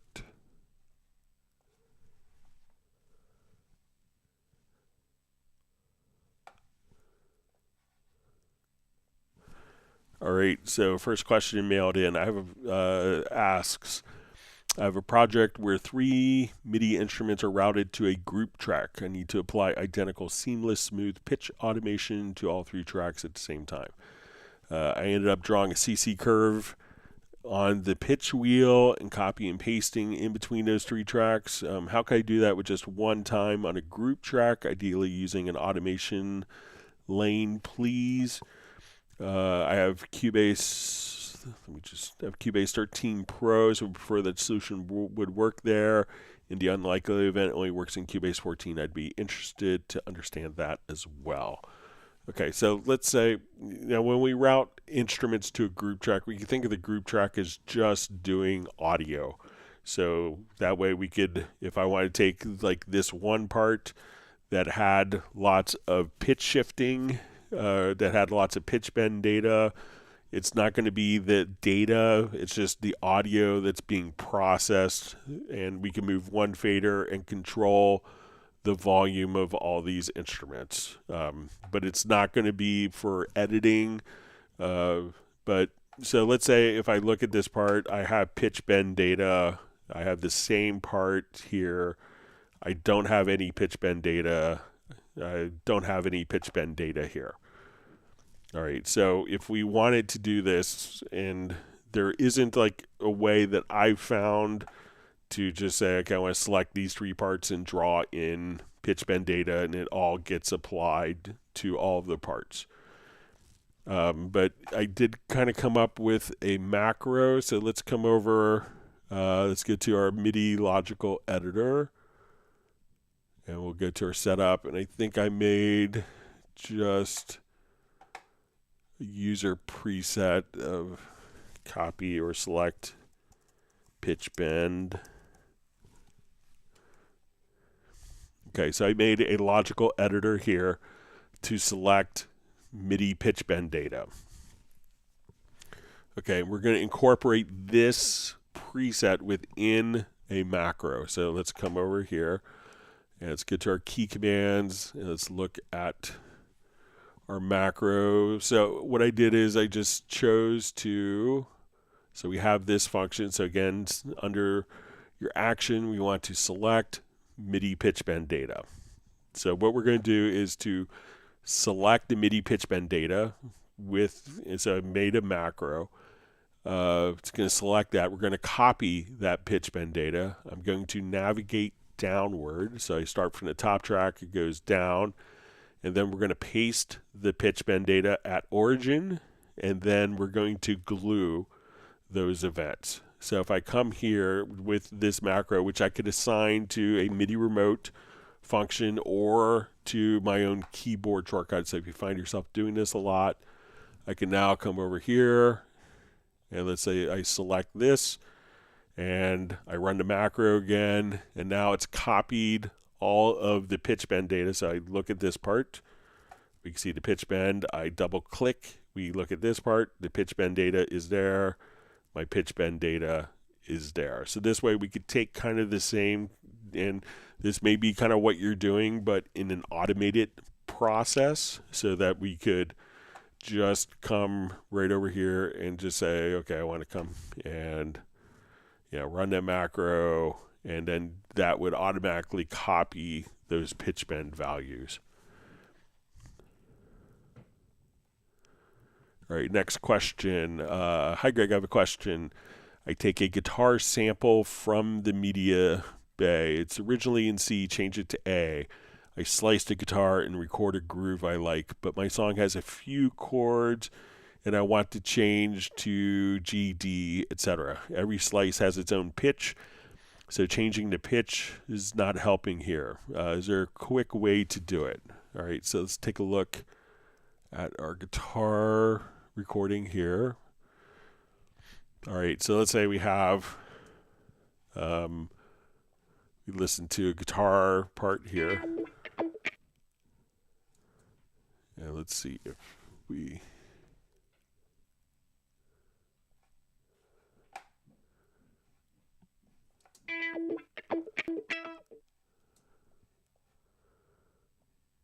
Okay, we get some more of the sample loop here.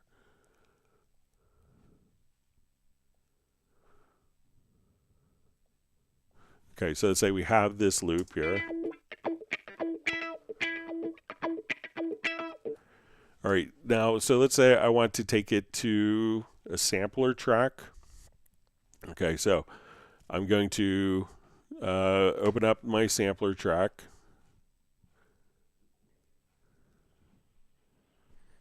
Okay, so let's just go ahead and create a sampler track. So add track, sampler.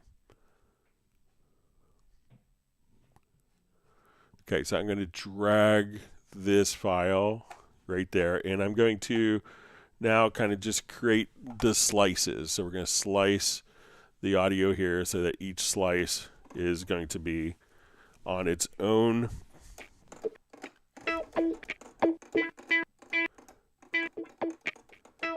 All right, so if we have taken this and let's say we've rearranged these particular slices, so I'm going to take this sampler track and we see that we have this Midi icon here. I'm going to drag this out, and what I want to do is we will kind of randomize some of these notes. So we could probably do it in the logical editor, but let's just...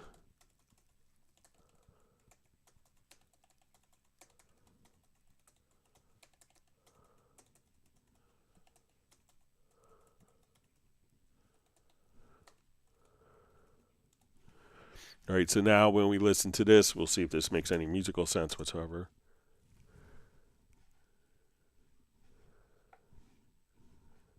All right.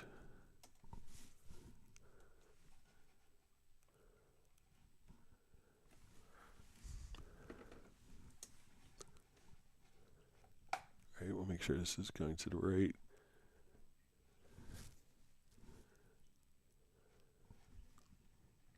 Make sure it's going to the right sampler control.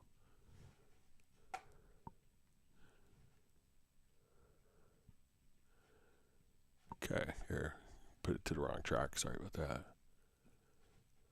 Okay, so now we should be able...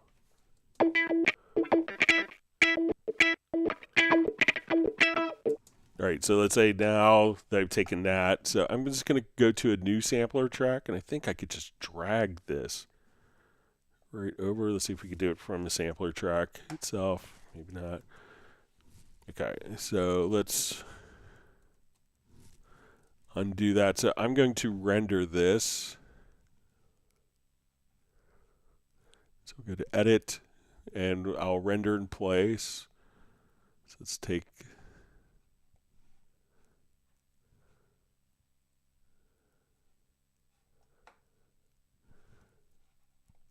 So edit and render in place. We'll just do... Now drag that to a sampler track. And then we could just transpose the samples to different pitches. And if we wanted to audio warp it so it plays back at the same. But now we could just come right over here and trigger the different samples. Now, another method that you could do is, let's say we want to take like our original guitar part. Another thing that could be creative use of this is when we utilize Groove Agent, I can just drag this sample to a pad, and let's create our slices inside of Groove Agent. So we'll say, okay, let's create our slices.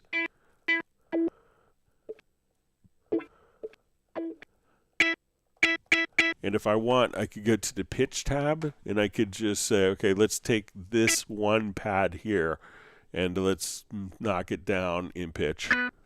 Let's knock this one up in pitch. Let's say really down. So now as we play the pattern, we could alter the pitches.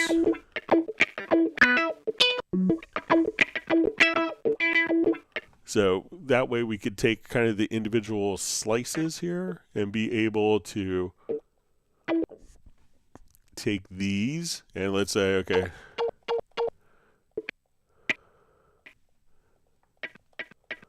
and so all sorts of cool stuff that you could do.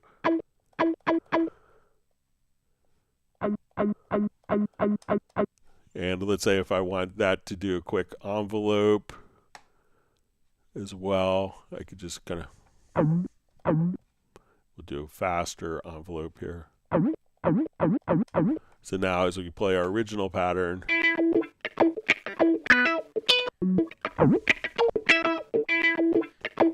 so fun stuff that you could do. So there's a couple of different approaches, but once you have it kind of rendered and edit it, you know, you could just render the file and drag that back into the sampler track and play it on different chords and different chord progressions.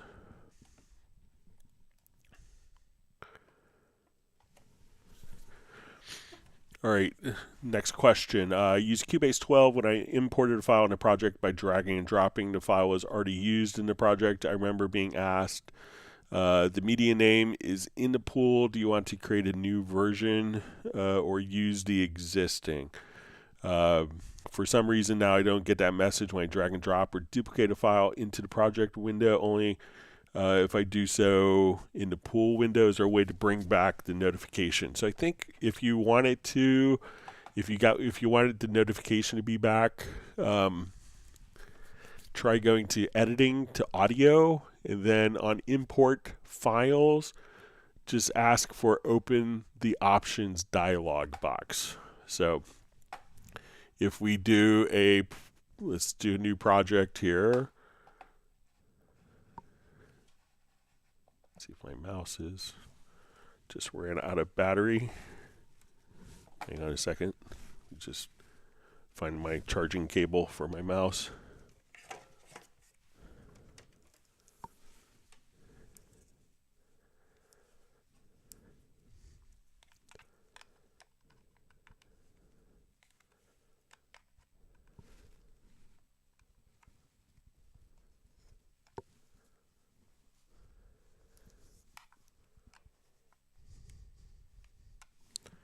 Bear with me just for a moment. All right. All right. So let's just do new project, and let's see if we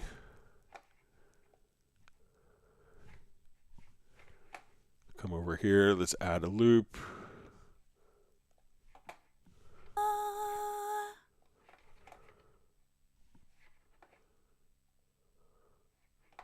So, you know, I know that when we do processing, but I would give that a try. I think that like if we do different processing, let's say if we we erase those, we bring it back in, I think that may automatically just kind of do it for you. But again, for different editing preferences, let me just say open options dialog box and see if we get that to trigger.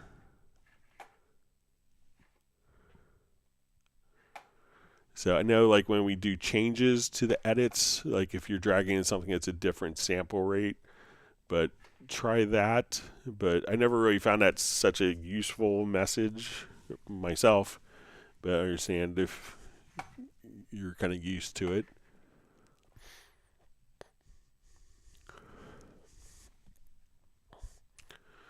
All right, so next question says on clip gain, when you selected an edit point, is there a keyboard shortcut to nudge it left or right?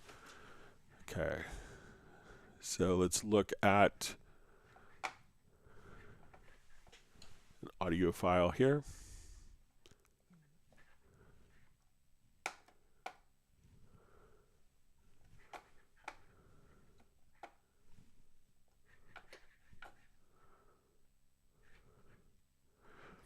Okay, so we'll look at this file. We'll add some points here. So let's say we want to nudge these points. We'll drop in some clip gain. And the question was how to nudge a node left or right. So we could just use the nudge command, which is going to be control or command plus the left and right arrow. So I currently have this set to beat.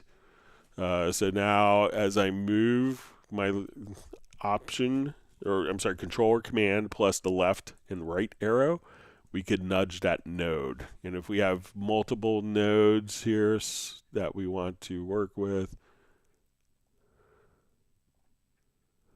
I could select multiple nodes here and nudge the multiple nodes like that. And if I wanted to switch that to be on bar, so control or command plus the left and right arrow, we can move it by measure, or we can move it by the quantize value, which is currently set to 16th notes, or to bar, so, or to beat rather.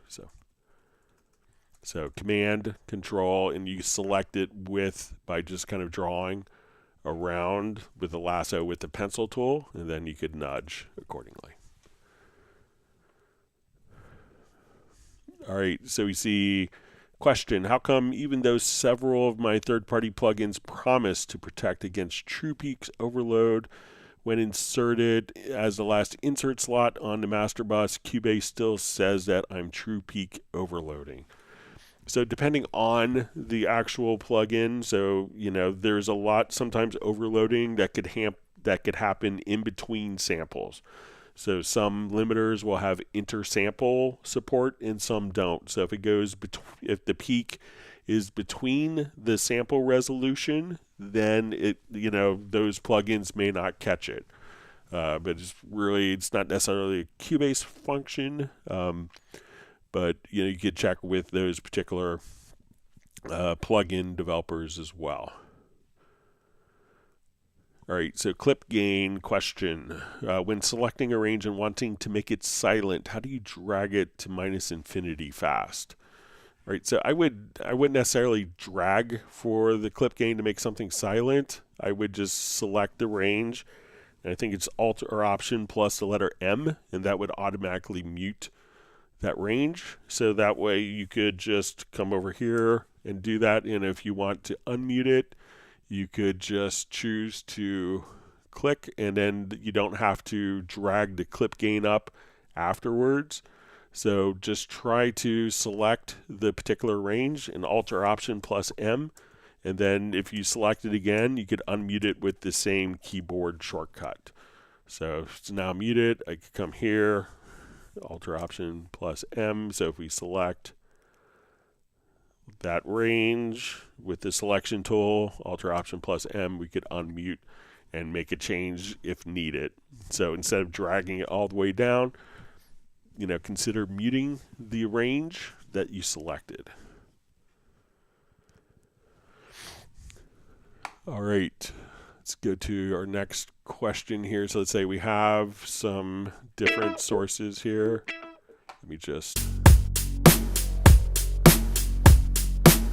All right, so we have like some drums, bass, and effects. So this question is, I'm going to go ahead and let's mute. Hang on just one second. I have to get something for my son.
All right, sorry about that. My son had a good day at school.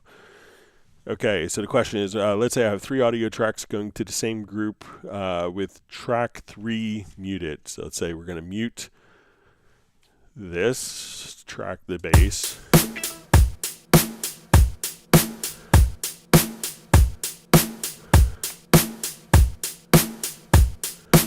Okay. If I mute them, if I mute and then unmute the group, I would now expect track 3 to still be muted. Seems, however, that in this scenario, Cubase doesn't respect the mute state of the tracks when unmuting the group. Okay, so let's say I'll take this. Everything is being routed out to the group here. All right, so we have the mute here. I'm going to mute the group. Okay, and now we still see that this is muted. And my mute status here is the same. So we can mute the group. Our reverb isn't going through the group. So this channel, when I mute the group, or if I mute the folder, that mute is still persisting. If yours isn't, check to see if you've automated the mute. And if you've automated the mute, it may, that could change the behavior, but mine is staying muted. So when I mute the group and unmute the group, that still is muted. When I mute the folder and unmute the folder, that still retains its mute status. He just goes on to say, or they go on to say, Cubase unmutes all tracks no matter what the previous state was. Any way to make Cubase preserve the mute state of those 3 tracks? It's been driving me crazy. So, all right. So next question. Sometimes when I solo a group, the associated effects that individual tracks of the group are sending to are not audible. As if those effects are not being considered part of the group by Cubase and hence they are muted. All right, so let's say if we solo, we have reverb going on here. All right, we hear the reverb on the snare. And let's say if I solo the group, we don't hear the effect. And that's because when I created the group channel itself on the effects return is going to the stereo out. So let's say if I sent, so that's why it's not going to the group. So let's say if we send, if I included this effect in the group channel, and we routed it to the group channel beforehand, then it would solo with it. But this group channel here, the routing is going directly to, is going directly to the stereo output. So when you create the effects channel track, let's come over here. So let's say if we go to our snare and we add an effects channel track, and we choose its output to go to group 1. All right, so I'm going to mute this effect.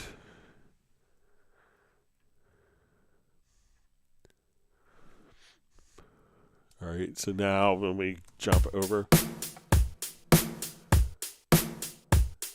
we can hear that reverb because this reverb is set to be routed out to the group channel as opposed to, so this reverb here is going to the group and not the stereo out.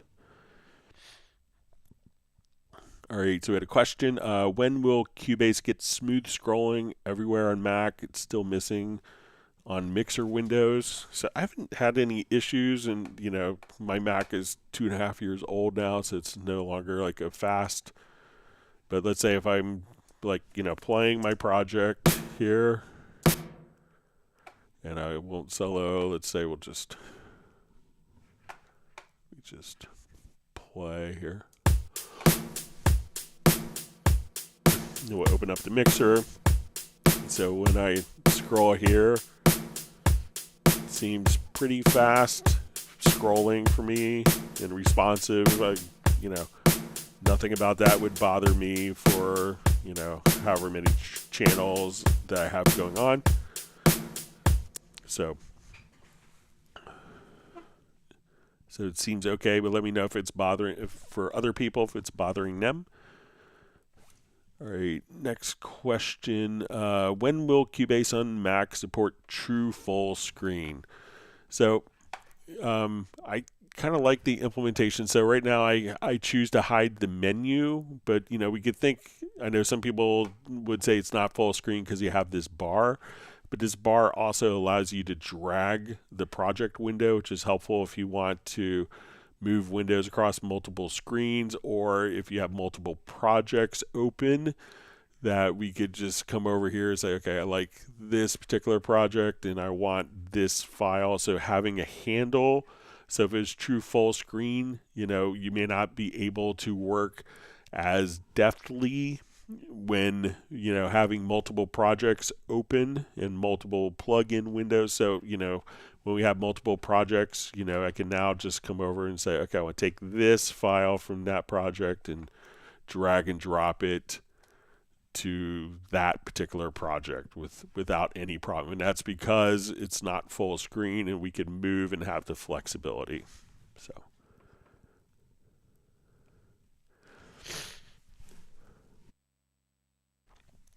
All right, so we had a question. Why did Steinberg take the GM library bank away from Halley and Sonic? I can't access sounds when I import a MIDI file.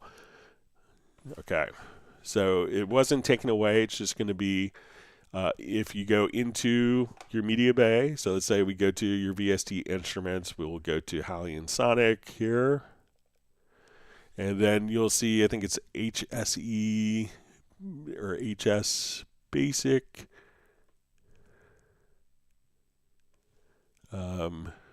So let's say we'll just, so, and then, but you'll see it, so say you go to the Halley and Sonic library, you'll see different GM presets throughout here, but just go to make sure that, you know, a lot of people miss the content download, so the content comes with Cubase here. So let's jump back to our Steinberg download assistant.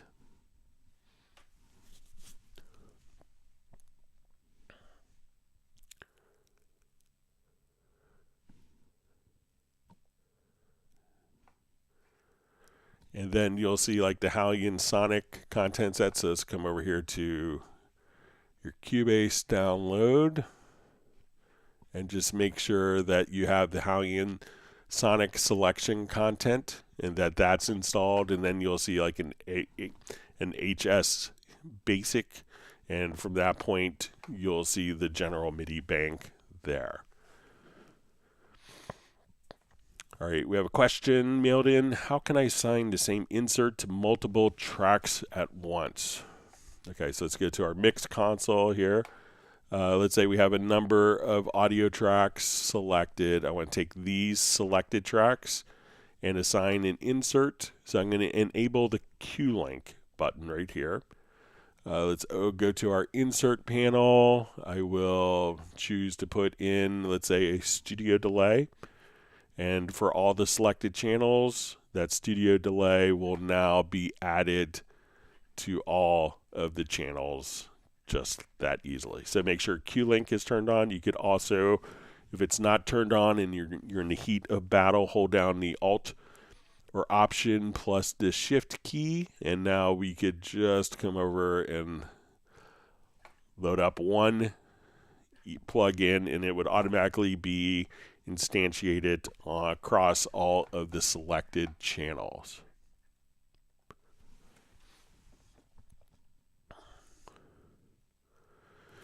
All right, so we had a question, and this is mailed in with a video of how to dissolve a groove agent pattern to separate tracks. Okay, so let's come back. Let's say we have our groove agent pattern, and what was, it was appreciative that someone had sent the video, because what they had is the one trigger note in Groove Agent, so that as it played, it was triggering the pattern. So when we go to dissolve this, there's only one note, and this note is triggering the pattern. So if we want to dissolve the pitches so that each sound is on its own separate track, what we need to do is just come over here and just drag the pattern over. And now when we look at, we can see all of our different notes in the pattern. So I will just quickly come over here and let's make a drum map from the instrument. So now when we double click, so we have multiple pitches in this particular event. And what we want to do is to, now that we have more than one single note, so before we had just a note that triggered the pattern to start playing, but now that we have multiple notes, we could go to your Midi and choose dissolve part. So again, let me just select Midi to dissolve part, and then we could separate by pitches, and now all of our pitches are on different tracks for us. So, but otherwise it's no, if when you have one single note, there's nothing to dissolve because there's only one note. So drag the pattern over, and then you can select that, then go to Midi to dissolve part, separate pitches, and you'll have your tracks broken out. All right, so we see question, how can I know in which Cubase version a project was created? Two scenarios. One, initially created by, and two, created by but loaded into newer version then saved. So once the project's been saved, it's always going to be in that version. And while there are some changes added in 13 for people working in larger projects to have a 64-bit compatible project file format, they needed it for memory.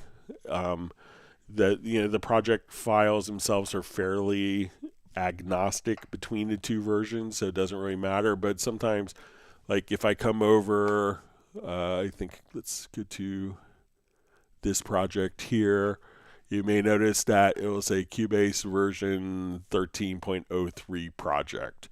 So I haven't saved this project since version 13.03, even though it's in 14. If I saved it, we wouldn't see any indication here, but just at the very top, we could see what version number that it was created in. And then if you don't see anything differently there, you can assume it's in the latest version. And once you save it, it'll be modified, but it won't show that it's actually which version that it originated from. All right, let's jump back to see if we get another question or two in before we wrap up here.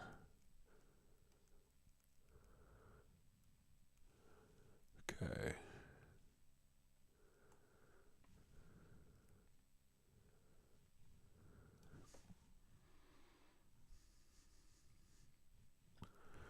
All right, so Mark is just asking any news on Nuendo 14 release. So generally, they're not going to announce it so much until it's released. So, but they've said early next year.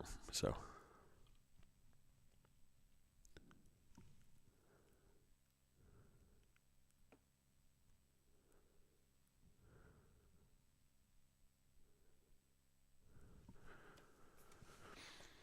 All right, so we have from Duende Media, Greg, could you please show how to enable and record a plugin, example compressor in Wavelab, or using any plugin, so many features. Just my first time with Wavelab. So a lot of times Wavelab, the processing is, usually the workflow is going to be for the plugin is applied afterward and rendered into the file, as opposed to more of like a real-time DAW type of function. So if we go to, let's say, a project here, And I have just a project file here that we're listening to.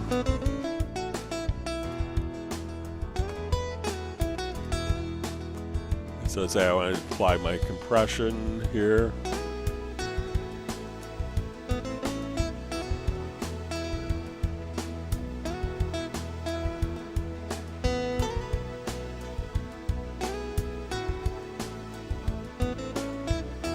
You know, like once we have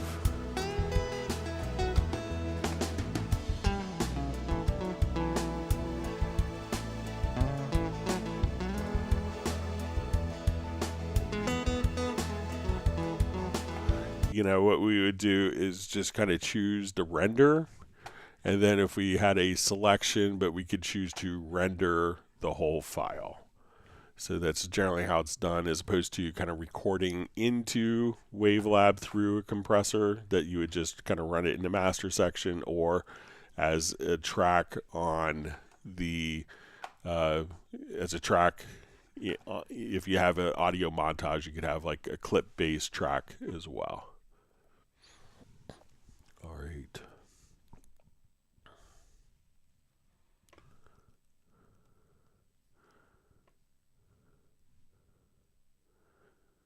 All right, Sabatino Studios wants everyone to click the like. Thank you for your kind words, rolling stuff.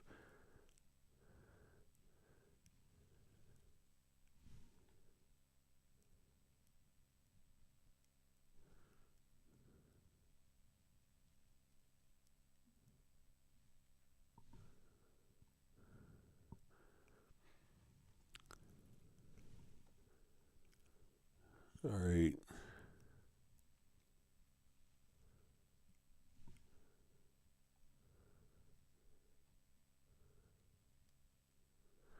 All right, so Gerald Ely just asks, we'll wrap up with this. How do I add a drum loop from Media Bay to Groove Agent 5 and have it play only as long as I'm holding the key? All right, so let's take a look. Let's come over here to Groove Agent 5. I'll cut the kit.